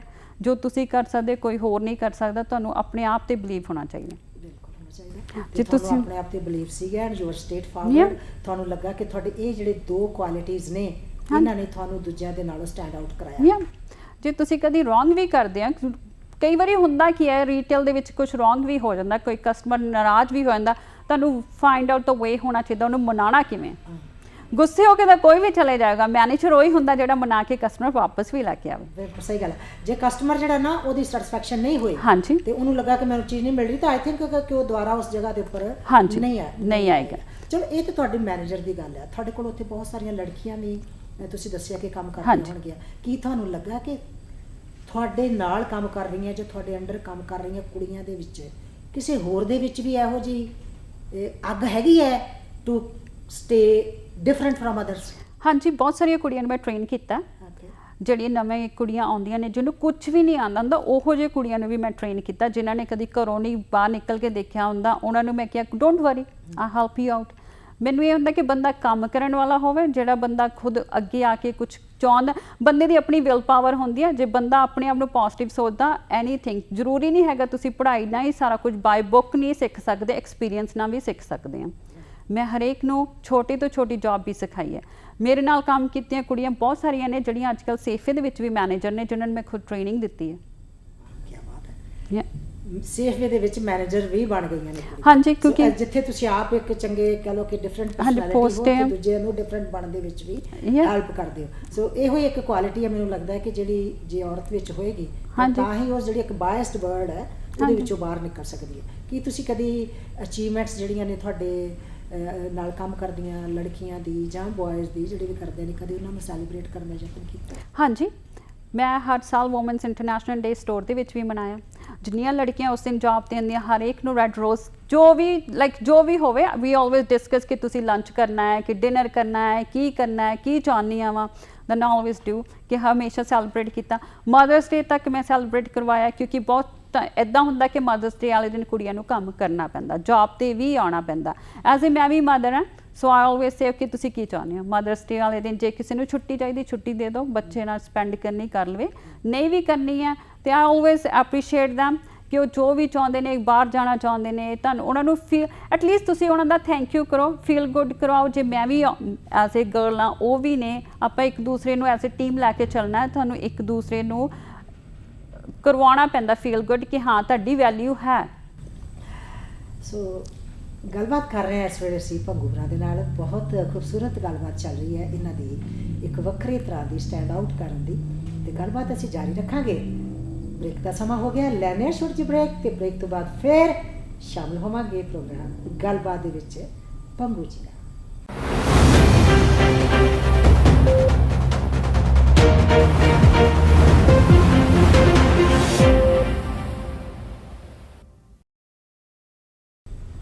ਪੰਜਾਬੀ ਨੈਸ਼ਨਲ ਟੀਵੀ ਦੇਖ ਰਹੇ ਸਾਰੇ ਦਰਸ਼ਕਾਂ ਦਾ ਇੱਕ ਵਾਰ ਫਿਰ ਸਵਾਗਤ ਹੈ ਪ੍ਰੋਗਰਾਮ ਗੱਲਬਾਤ ਵਿੱਚ। ਤੇ ਗੱਲਬਾਤ ਕਰ ਰਹੇ ਅਸੀਂ ਜੈਸ ਭੰਗੂ ਹੋਰਾਂ ਨਾਲ, ਜਿਨ੍ਹਾਂ ਦਾ ਕਰੀਅਰ ਜਿਹੜਾ ਐਜ਼ ਅ ਮੈਨੇਜਰ, ਉਹ ਕੰਮ ਜਿਹੜਾ ਕਿ ਸੋਚਿਆ ਜਾਂਦਾ ਹੈ ਕਿ ਬੰਦਿਆਂ ਹੀ ਕਰਨਾ ਹੈ, ਤੇ ਸ਼ੁਰੂ ਵੀ ਐਨ ਤੋਂ ਹੁੰਦਾ ਹੈ। ਉਸ ਚੈਲੰਜ ਨੂੰ ਕੈਨੇਡਾ ਆਉਂਦਿਆਂ ਹੀ ਜੈਸ ਭੰਗੂ ਨੇ ਕਬੂਲਿਆ ਤੇ ਇੱਕ ਸਕਸੈਸਫੁਲ ਮੈਨੇਜਰ ਦੇ ਵਜੋਂ ਇਸ ਵੇਲੇ ਵਿਚਰ ਰਹੇ ਨੇ। ਸਟੋਰ ਸੇਫਵੇ ਦੇ ਬ੍ਰਾਂਚ ਹੀ ਐਸ ਉਹ ਕੀ ਕਹਿੰਦੇ ਨੇ, ਮੈਨੂੰ ਉਹਦਾ ਨਹੀਂ ਚਲੋ ਫਰੈਸ਼ਕੋ, ਚਲੋ ਫਰੈਸ਼ਕੋ, ਉਹ ਕਹਿੰਦੇ ਨੇ ਕਿ ਸੇਫਵੇ ਦਾ ਹੀ ਕੋਈ ਅਗਲਾ ਹਿੱਸਾ ਹੈਗਾ। ਸੋ ਉਹਦੇ ਵਿੱਚ ਬਹੁਤ ਸਾਰੇ ਸੇਫਵੇ ਦੇ ਨਾਲ ਵੀ ਲੱਗੇ ਰਹੇ ਨੇ ਤੇ ਹੁਣ ਉਸ ਬ੍ਰਾਂਚ ਦੇ ਵਿੱਚ ਕੰਮ ਕਰ ਰਹੇ ਨੇ। ਇਹ ਆਪਣੇ ਨਾਲ ਦੀਆਂ ਨੂੰ ਸਟੈਂਡ ਆਊਟ ਕਰਨ ਵਿੱਚ ਮਦਦ ਕਰਦੇ ਨੇ। ਇਹ ਆਪਣੇ ਕੋਲੀਗਸ ਦੇ ਨਾਲ ਸੈਲੀਬ੍ਰੇਟ ਕਰਦੇ ਨੇ ਡੇ, ਚਾਹੇ ਉਹ ਮਦਰਸ ਡੇ ਹੋਵੇ, ਚਾਹੇ ਇੰਟਰਨੈਸ਼ਨਲ ਵੀਮਨ ਡੇ ਹੋਵੇ, ਤਾਂ ਜੋ ਔਰਤਾਂ ਦੇ ਅੰਦਰ ਇੱਕ ਖਾਸ ਤਰ੍ਹਾਂ ਦੀ ਜਿਹੜੀ ਅਹਿਸਾਸ ਹੈ, ਕੁਝ ਖੜੇ ਹੋਣ ਦਾ ਅਹਿਸਾਸ ਪੈਦਾ ਕਰ ਸਕਣ। ਸੋ ਗੱਲਬਾਤ ਵੱਲ ਫਿਰ ਮੁੜਦੇ ਹਾਂ। ਇੱਕ ਵਾਰ ਫਿਰ ਤੁਹਾਡਾ ਸਵਾਗਤ ਹੈ ਪ੍ਰੋਗਰਾਮ ਦੇ ਵਿੱਚ।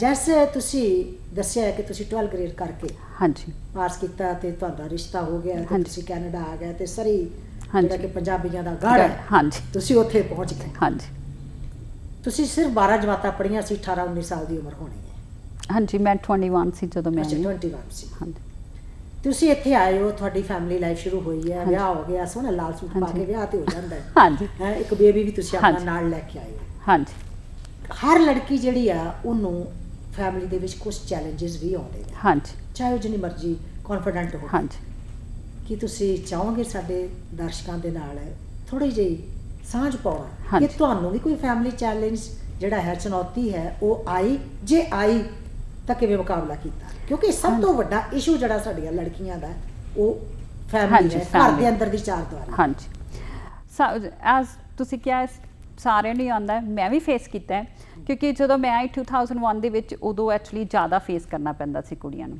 ਕਿਉਂਕਿ ਉਸ ਟਾਈਮ ਆਪਣੇ ਇੰਡੀਆ ਦੇ ਵਿੱਚ ਵੀ ਇੰਨੇ ਆਪਾਂ ਹੁਣ ਤੇ ਕੁੜੀਆਂ ਇੰਡੀਆ ਦਾ ਜਿਹੜੀਆਂ ਆਉਂਦੀਆਂ ਕਾਫੀ ਐਜੂਕੇਟ ਹੁੰਦੀਆਂ ਨੇ, ਕਾਫੀ ਕੁਝ ਪਤਾ ਵੀ ਹੁੰਦਾ ਕਿ ਆਈਲੈਟਸ ਕਰਕੇ ਆ ਰਹੀਆਂ, ਕਿੱਦਾਂ ਦੀ ਲਾਈਫ ਹੈ। ਉਸ ਟਾਈਮ ਇੰਨਾ ਐਡਵਾਂਸ ਇੰਡੀਆ ਵੀ ਨਹੀਂ ਸੀਗਾ। ਇੱਥੇ ਇਹ ਸੀਗਾ ਕਿ ਜਿਹੜਾ ਇੰਡੀਆ ਤੋਂ ਆਉਂਦਾ ਸੀਗਾ ਉਹਨੂੰ ਨਾਲ ਉਸ ਕੁੜੀ ਦੀ ਵੈਲਿਊ ਵੀ ਨਹੀਂ ਇੰਨੀ ਹੁੰਦੀ ਸੀਗੀ। ਇਹ ਸਮਝਿਆ ਜਾਂਦਾ ਸੀ ਕਿ ਇਹ ਬੰਦਾ ਉੱਥੇ ਯੂਸਲੈਸ ਹੈ, ਇਸ ਲਈ ਇੱਥੇ ਆਇਆ ਹੈ, ਕਿਉਂਕਿ ਉੱਥੇ ਇਹਦਾ ਕੁਝ ਨਹੀਂ ਹੋ ਸਕਦਾ ਸੀਗਾ। ਜਦੋਂ ਹੁੰਦਾ ਸੀ ਨਾ ਵੀ ਜਿਹੜੇ ਵਿਆਹ ਕੇ ਲਿਆਉਂਦੇ ਸੀ ਹਾਂਜੀ। ਉਹਨਾਂ ਨੂੰ ਲੱਗਦਾ ਸੀ ਕਿ ਅਸੀਂ ਤਾਂ ਹੁਣ ਸਾਡਾ ਹਾਂਜੀ। ਹੱਥ ਉੱਤੇ ਹੈ, ਹਾਂਜੀ। ਇਹ ਅਸੀਂ ਵਿਆਹ ਕੇ ਲੈ ਕੇ ਆਏ ਹਾਂ, ਹਾਂਜੀ। ਕੈਨੇਡਾ ਲੈ ਆਏ ਹਾਂ। ਇਹ ਚੀਜ਼ ਉਹ ਬੜੀ ਵਿੱਚੋਂ ਵੱਡੀ ਲਾਈਨ ਜਿਹੜੀ ਕੈਨੇਡਾ ਵਾਲੀ ਕੱਢਦੇ ਕਢਾਉਂਦਿਆਂ ਨੇ 5-6 ਸਾਲ ਲੱਗ ਜਾਂਦੇ ਸੀਗੇ ਹਾਂ। ਤੇ ਸਟੈਂਡਰਡ ਮੈਚ ਕਰਦਿਆਂ ਨੇ ਬਹੁਤ ਟਾਈਮ ਲੰਘ ਜਾਂਦਾ ਸੀਗਾ। ਮੈਂ ਵੀ ਚੈਲੰਜ ਫੇਸ ਕੀਤੇ ਕਿਉਂਕਿ ਮੇਰਾ ਛੋਟਾ ਬੇਬੀ ਸੀਗਾ, ਕਿਉਂਕਿ ਮੈਂ ਆਲਮੋਸਟ 6 ਮੰਥ ਹੀ ਸੀਗਾ ਜਦੋਂ ਮੈਂ ਉਹਨੂੰ ਛੱਡ ਕੇ ਕੰਮ ਤੇ ਜਾਣਾ ਸ਼ੁਰੂ ਕੀਤਾ। 12 ਆਵਰ ਸ਼ਿਫਟਸ ਲਾਈਆਂ। ਤੁਸੀਂ ਇੰਡੀਆ 'ਚ ਕੰਮ ਕਰਦੇ ਸੀ? ਨਹੀਂ, ਬਿਲਕੁਲ। ਬਿਲਕੁਲ ਨਹੀਂ ਕੰਮ ਕੀਤਾ ਸੀ। ਇੱਥੇ ਤੁਹਾਨੂੰ ਕਿਉਂ ਕੰਮ ਕਰਨ ਦੀ ਇੱਕਦਮ ਲੋੜ ਪੈ ਗਈ? ਕਿਉਂਕਿ ਇੱਥੇ ਇਹ ਸੀਗਾ, ਇੱਕ ਤਾਂ ਰਿਸਪੌਂਸਿਬਿਲਟੀ ਸੀ, ਮੈਂ ਆਪਣੀ ਫੈਮਿਲੀ ਬੁਲਾਉਣਾ ਚਾਹੁੰਦੀ ਸੀ ਐਜ਼ ਯੂਜ਼ੁਅਲ, ਕਿਉਂਕਿ ਹਰੇਕ ਕੁੜੀ ਜਦੋਂ ਉਸ ਟਾਈਮ 'ਚ ਇੰਡੀਆ ਤੋਂ, ਹੁਣ ਡਿਫਰੈਂਟ ਹੈ 2001 ਦੇ ਵਿੱਚ ਜਿਹੜਾ ਵੀ ਆਇਆ ਉਹ ਹਰ ਇੱਕ ਕੁੜੀ ਨੇ ਫੈਮਿਲੀ ਸੱਦੀ ਹੈ। ਇਹ ਤੇ ਮੇਰੇ ਬਿਲਕੁਲ ਖਿਆਲ ਵਿਆਹ ਵੀ ਜਿਹੜਾ 21 ਸਾਲ ਦੀ ਦਾ ਹਾਂਜੀ। ਤੁਹਾਡਾ ਕਰ ਦਿੱਤਾ, ਉਹਦੇ ਪਿੱਛੇ ਉਹ ਹੀ ਸੀਗਾ ਕਿ ਕੁੜੀ ਸਾਡੀ ਸਮਾਰਟ ਹੈ, ਸੋਹਣਾ ਉੱਤੇ ਮੁੰਡਾ ਲੱਭ ਜਾਣਾ ਤੇ ਮੱਕੇ ਸਾਰਾ ਪਰਿਵਾਰ ਆ ਜਾਏਗਾ। ਹਾਂਜੀ, Yeah, I know। ਕਿਉਂਕਿ ਉਸ ਟਾਈਮ ਦੇ ਵਿੱਚ ਇਹੀ ਹੀ ਇੱਕ ਟ੍ਰੈਂਡ ਵੀ ਸੀਗਾ, ਇਹੀ ਚੱਲ ਵੀ ਰਿਹਾ ਸੀਗਾ ਵੀ ਹਾਂ ਤੁਸੀਂ ਕੋਈ ਵਿਰੋਧ ਤਾਂ ਨਹੀਂ ਕੀਤਾ ਘਰ ਦੇ ਨਹੀਂ। ਇਸ ਗੱਲ ਦਾ? ਨਹੀਂ, ਉਸ ਟਾਈਮ ਉਸ ਟਾਈਮ ਐਕਚੁਅਲੀ ਉਸ ਟਾਈਮ ਦੇ ਵਿੱਚ ਕੁੜੀਆਂ ਦੀ ਵੀ ਇਹ ਸੋਚ ਸੀਗੀ ਵੀ ਚਲੋ ਠੀਕ ਹੈ, ਹੁਣ ਆਈਲੈਟਸ ਚੱਲਿਆ, ਉਦੋਂ ਆਈਲੈਟਸ ਨਹੀਂ ਸੀਗਾ। ਉਸ ਟਾਈਮ ਕੁੜੀਆਂ ਨੂੰ ਵੀ ਸੀਗਾ ਵੀ ਚਲ ਕੋਈ ਗੱਲ ਨਹੀਂ, ਕਿਉਂਕਿ ਐਕਚੁਅਲੀ ਮੇਰਾ ਰਿਸ਼ਤਾ ਫੈਮਿਲੀ ਦੇ ਵਿੱਚ ਹੀ ਹੋਇਆ ਕਰਕੇ ਇਸ ਲਈ ਕੋਈ ਡਾਊਟ ਵੀ ਨਹੀਂ ਸੀਗਾ। ਜਿੱਦਾਂ ਘਰਦਿਆਂ ਨੇ ਕਿਹਾ ਆਮ ਲਾਈਕ ਓਕੇ ਠੀਕ ਹੈ, ਜੋ ਚੱਲਦਾ ਚੱਲ ਗਿਆ, ਕਿਉਂਕਿ ਇੰਨਾ ਉਸ ਟਾਈਮ ਮੈਂ ਵੀ ਨਹੀਂ ਸੋਚਿਆ ਸੀਗਾ। ਮੈਂ ਖੁਦ ਇੱਕ ਫੈਸ਼ਨ ਡਿਜ਼ਾਈਨਰ ਦਾ ਕੋਰਸ ਕਰਨਾ ਚਾਹੁੰਦੀ ਸੀ, ਉਹਦੇ ਕਿੱਥੇ ਗਿਆ, ਲਾਈਫ ਹੋਰ ਪਾਸੇ ਸ਼ੁਰੂ ਹੋ ਗਈ। ਡ੍ਰੀਮ ਤਾਂ ਸੀਗਾ, ਹਾਂਜੀ। ਦੈਟ ਵਾਸ ਵਾਟ ਮੇਰੇ ਹਾਂ। ਮਨ 'ਚ ਸੀਗਾ ਕਿ ਕੋਈ ਡ੍ਰੀਮ ਤਾਂ ਸੀਗਾ ਹਾਂਜੀ। ਜਿਹਨੂੰ ਥੋੜਾ ਜਿਹਾ ਸੈਕਰੀਫਾਈਸ ਕਰਕੇ ਤੁਸੀਂ ਇੱਧਰ ਹਾਂਜੀ। ਨੂੰ ਸੱਤ ਸਮੁੰਦਰੋਂ ਪਾਰ ਪਹੁੰਚ ਗਏ। ਮੈਂ ਖੁਦ ਇੰਡੀਆ ਦੇ ਵਿੱਚ ਜਦੋਂ ਮੈਂ ਗ੍ਰੇਡ 8-7 ਦੇ ਵਿੱਚ ਵੀ ਸੀਗੀ, ਆਲਮੋਸਟ ਮੈਂ ਕਲਾਸ ਦੇ ਵਿੱਚ ਟੌਪ ਕੀਤਾ। ਮੈਂ ਉਸ ਟਾਈਮ ਵੀ ਇਹ ਸੋਚਦੀ ਸੀਗੀ ਮੈਂ ਕੁਝ ਕਰਨਾ ਹੈ, ਮੈਂ ਆਪਣਾ ਹੀ ਬਿਜ਼ਨਸ ਕਰਨਾ, ਚਾਹੇ ਮੈਂ ਕੁਝ ਵੀ ਕਰਾਂ, ਚਾਹੇ ਫੈਸ਼ਨ ਡਿਜ਼ਾਈਨਿੰਗ 'ਚ ਕਰਾਂ, ਕਿਸੇ ਹੋਰ 'ਚ ਕਰਾਂ, ਕੁਝ ਵੀ ਕਰਾਂ, ਮੈਂ ਕਰਨਾ ਹੈ। ਜਦੋਂ ਇੱਥੇ ਆਈ, ਇੱਥੇ ਆ ਕੇ ਬੇਬੀ ਛੋਟਾ ਸੀਗਾ, ਫਿਰ ਜੌਬ ਤੇ ਜਾਣਾ ਸ਼ੁਰੂ ਕੀਤਾ। 12 ਆਵਰਸ 14 ਆਵਰ ਤੱਕ ਦੀਆਂ ਮੈਂ ਸ਼ਿਫਟਾਂ ਵੀ ਲਾਈਆਂ, 7 ਡੇਜ਼ ਅ ਵੀਕ ਵੀ ਕੀਤਾ, ਕਿਉਂਕਿ ਉਸ ਟਾਈਮ $8 ਆਵਰਸ ਹੀ ਮਿਲਦੇ ਸੀਗੇ, $8 ਘੰਟੇ ਤੇ। ਫੈਮਿਲੀ ਇਨਕਮ ਵੀ ਪੂਰੀ ਕਰਨੀ ਸੀਗੀ, ਉਹਦੇ ਲਈ ਮੈਂ 7 ਡੇਜ਼ ਵਰਕ ਕਰਦੀ ਰਹੀ ਹਾਂ। ਜਦੋਂ ਕੈਲਗਰੀ ਮੂਵ ਹੋਏ ਉਦੋਂ ਮੇਰਾ ਬੇਬੀ ਛੋਟਾ ਸੀ, ਉਹਨੂੰ ਫਿਰ ਕਿੰਡਰਗਾਰਟਨ ਛੱਡਣ ਦੇ ਵਿੱਚ ਬਹੁਤ ਪ੍ਰੋਬਲਮ ਆਉਂਦੀ ਹੈ। ਦੈਨ ਮੈਂ ਇਸ ਲਈ ਮੈਂ ਸੁਪਰ ਸਟੋਰ ਦੇ ਵਿੱਚ ਮੈਨੇਜਰ ਡੇ ਸ਼ਿਫਟ ਤੇ ਗਈ ਸੀ, ਫਿਰ ਮੈਂ ਰਿਕੁਐਸਟ ਕਰਕੇ ਨਾਈਟ ਸ਼ਿਫਟ ਮੈਨੇਜਰ ਤੇ ਮੂਵ ਹੋਈ। ਤੁਹਾਡੀ ਨਾਲ ਸਪੋਰਟਿੰਗ ਸੀ, ਕਿਵੇਂ ਸੀ ਫੈਮਿਲੀ ਦਾ ਇਹ ਸੀਗਾ, ਉਹ ਕਹਿੰਦੇ ਕਿ ਤੇਰਾ ਬੇਬੀ ਆਪ ਹੀ ਸਾਂਭ, ਕਿਉਂਕਿ ਉਹ ਆਪ ਸਾਰੀ ਜੌਬਸ ਕਰਦੇ ਯਾ ਸੀ। ਆਪ ਸਾਰੇ ਜੌਬ ਕਰਦੇ ਸੀ। ਉਹ ਕਹਿੰਦੇ ਕਿ ਤੇਰਾ ਹੀ ਬੇਬੀ ਹੈ, ਤੇਰਾ ਹੀ ਪ੍ਰੋਬਲਮ ਹੈ, ਸਾਡੀ ਤਾਂ ਨਹੀਂ ਹੈਗੀ। Babies Yeah. Problem Yeah. Canada ਦੇ ਵਿੱਚ ਬੇਬੀਜ਼ ਹਾਂ। Are problems, Yeah. ਜਿਹੜੀਆਂ ਵਰਕਿੰਗ ਵੀਮਨ ਨੇ ਤਾਂ ਕੰਮ ਕਰਨਾ ਇੱਥੇ ਜ਼ਰੂਰੀ ਹੈ। ਹਾਂਜੀ, ਕਿਉਂਕਿ ਕਿਉਂਕਿ ਕੰਮ ਕੰਮ ਟੁਕ ਦੈਟ ਚੈਲੰਜ ਕਿ ਜਿਹੜਾ ਬੇਬੀ ਜਿਹੜੀ ਤੁਹਾਡੀ ਹੀ ਪ੍ਰੋਬਲਮ ਹੈ, ਉਸ ਪ੍ਰੋਬਲਮ ਨੂੰ ਕਿਵੇਂ ਸੁਲਝਾਇਆ ਤੁਸੀਂ? ਕਿਉਂਕਿ ਸਾਡੇ ਜਿਹੜੇ ਸਰੋਤੇ ਪ੍ਰੋਗਰਾਮ ਸੁਣ ਹਾਂਜੀ। ਰਹੇ ਨੇ, ਉਹ ਦਰਸ਼ਕ ਜਿਹੜੇ ਦੇਖ ਰਹੇ ਨੇ, ਉਹਨਾਂ ਸਾਰਿਆਂ ਦੀ ਅਗਰ ਜਿਹੜੀਆਂ ਗਰਲਸ ਵੇਖ ਰਹੀਆਂ ਨੇ ਜਾਂ ਜਿਨ ਕਈਆਂ ਦੇ ਮਾਪੇ ਵੇਖ ਰਹੇ ਨੇ, ਉਹ ਜ਼ਰੂਰ ਇਸ ਗੱਲ ਨੂੰ ਬੜਾ ਧਿਆਨ ਦੇ ਨਾਲ ਸੁਣਨਗੇ। ਹਾਂਜੀ, ਬਈ ਇਹ ਹਰ ਇੱਕ ਨੂੰ ਪ੍ਰੋਬਲਮ ਆਉਂਦੀ ਹੈ, ਹਰ ਇੱਕ ਨੂੰ ਪ੍ਰੋਬਲਮ ਸਿਰਫ ਆਉਂਦੀ ਹੈ। ਇੰਨਾ ਹੈ ਕਿ ਕੋਈ ਉਹਨੂੰ ਜਜ਼ਬ ਕਰ ਲੈਂਦਾ ਹੈ ਹਾਂਜੀ। ਤੇ ਕਿਸੇ ਮੁਕਾਮ ਤੇ ਆ ਕੇ ਤੁਸੀਂ ਉਹਨੂੰ ਬੋਲ ਸਕਦੇ ਹੋ, ਬੋਲ speak out ਸਕਦੇ, ਕਰ ਹਾਂਜੀ। ਸਕਦੇ ਹੋ। ਮੇਰੇ ਕੇਸ 'ਚ ਇਹ ਸੀਗਾ ਕਿ ਜਦੋਂ ਮੈਂ ਸ਼ੁਰੂ ਕੀਤਾ, ਐਕਚੁਅਲੀ ਜੇ ਮੈਂ ਨਾ ਉਸ ਟਾਈਮ ਮੈਨੇਜਰ ਨਾਲ ਗੱਲ ਕਰਦੀ ਕਿ ਆਪਣੇ ਉੱਪਰ ਵਾਲਿਆਂ ਦੇ ਨਾਲ, ਲਾਈਕ ਉਹ ਵਾਈਟ ਪਰਸਨ ਹੀ ਸੀਗਾ, ਪਰ ਉਹਨੇ ਮੇਰੀ ਪ੍ਰੋਬਲਮ ਅੰਡਰਸਟੈਂਡ ਕੀਤੀ ਵੀ ਇਟਸ ਓਕੇ, ਤੂੰ ਆਪਣੀ ਜੌਬ ਕਰ ਸਕਦੀ ਹੈ, ਤੂੰ ਰਾਤ ਨੂੰ ਕਰ ਲੈ, no problem. So that's the big point Yeah. ਕਿ ਤੁਸੀਂ ਬੋਲਦੇ ਬੋਲ- ਹੋ ਹਾਂ। ਕਿ ਮੈਨੂੰ ਇਹ ਚੀਜ਼ ਚਾਹੀਦੀ ਹੈ। ਚਾਹੀਦੀ। ਮੈਂ ਉਹਨੂੰ ਇਹ ਕਿਹਾ ਕਿ ਤੇਰਾ ਕੰਮ ਹੋਏਗਾ, ਹਾਂ। ਮੈਂ ਰਾਤ ਨੂੰ ਕਰਾਂ, ਦਿਨੇ ਕਰਾਂ, ਕਿਉਂਕਿ ਮੇਰੀ ਪ੍ਰੋਬਲਮ ਹੈ।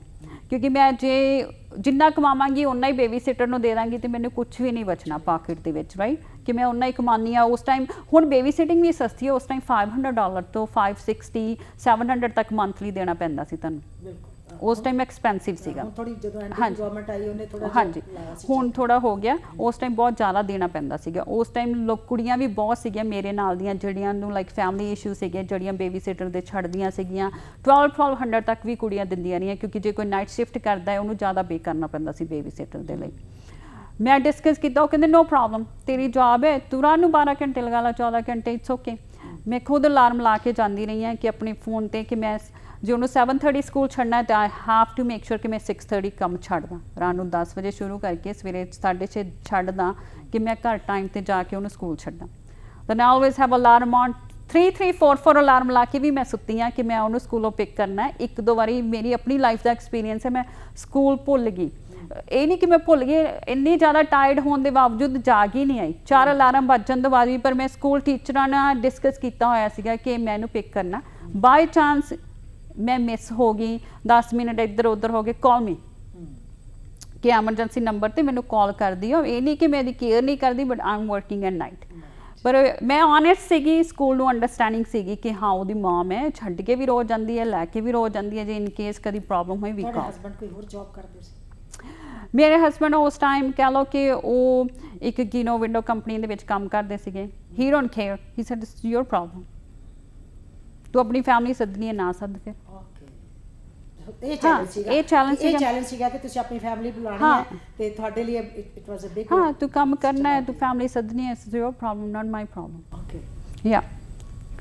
ਫਿਰ ਤੁਸੀਂ ਇਸ ਢੰਗ ਦੇ ਨਾਲ ਆਪਣੇ ਬੱਚਾ ਜਿਹੜਾ ਵਾ ਉਸ ਚੈਲੰਜ ਨੂੰ ਲਿਆ। ਇਸ ਤੋਂ ਇਲਾਵਾ ਘਰ ਦੇ ਵਿੱਚ ਤੁਹਾਡੇ ਹੋਰ ਵੀ ਮੈਂਬਰ ਸੀ। ਮੈਂ ਆਪਣੇ ਦਰਸ਼ਕਾਂ ਨੂੰ ਦੱਸ ਦੇਵਾਂ ਕਿ ਮੈਂ ਇਹ ਖਾਸ ਤੌਰ ਤੇ ਵਿਮਨਸ ਡੇ ਦੇ ਉੱਪਰ ਇਹ ਗੱਲ ਕਰ ਰਹੀ ਹਾਂ ਕਿਉਂਕਿ ਇਹ ਬਹੁਤ ਆਮ ਚੈਲੰਜਸ ਨੇ, ਚੁਣੌਤੀਆਂ ਨੇ ਜਿਹੜੀਆਂ ਹਰ ਔਰਤ ਨੂੰ ਘਰ ਦੀ ਚਾਰ ਦੀਵਾਰੀ 'ਚ ਸਾਹਮਣਾ ਕਰਨਾ ਪੈਂਦਾ। ਹਾਂਜੀ, ਬਾਹਰੋਂ ਸਭ ਕੁਝ ਠੀਕ ਚੰਗਾ ਲੱਗਦਾ। ਹਾਂਜੀ, ਕਿ ਘਰ ਸਾਰੇ ਇੱਥੇ ਬਰਾਬਰ ਨੇ, ਇੱਕੋ ਜਿਹੀਆਂ ਛੱਤਾਂ ਨੇ, ਇੱਕੋ ਜਿਹੇ ਦਰਵਾਜ਼ੇ ਨੇ, ਲਗਭਗ ਉਨੇ ਹੀ ਕਮਰੇ ਨੇ, ਥੋੜੇ ਬਹੁਤੇ ਵੱਡੇ ਛੋਟੇ ਹੁੰਦੇ ਨੇ, ਬਟ ਘਰ ਦੀ ਚਾਰ ਦੀਵਾਰੀ ਦੇ ਅੰਦਰ ਕੀ ਕੁਝ ਵਾਪਰਦਾ ਇਹ ਉਹ ਬੰਦੇ ਨੂੰ ਪਤਾ ਹੁੰਦਾ, ਜਿਹਨਾਂ ਉਹ ਬੰਦਾ ਹੀ ਜਾਣ ਸਕਦਾ ਜਿਹੜਾ ਕੀ ਕਰਦਾ।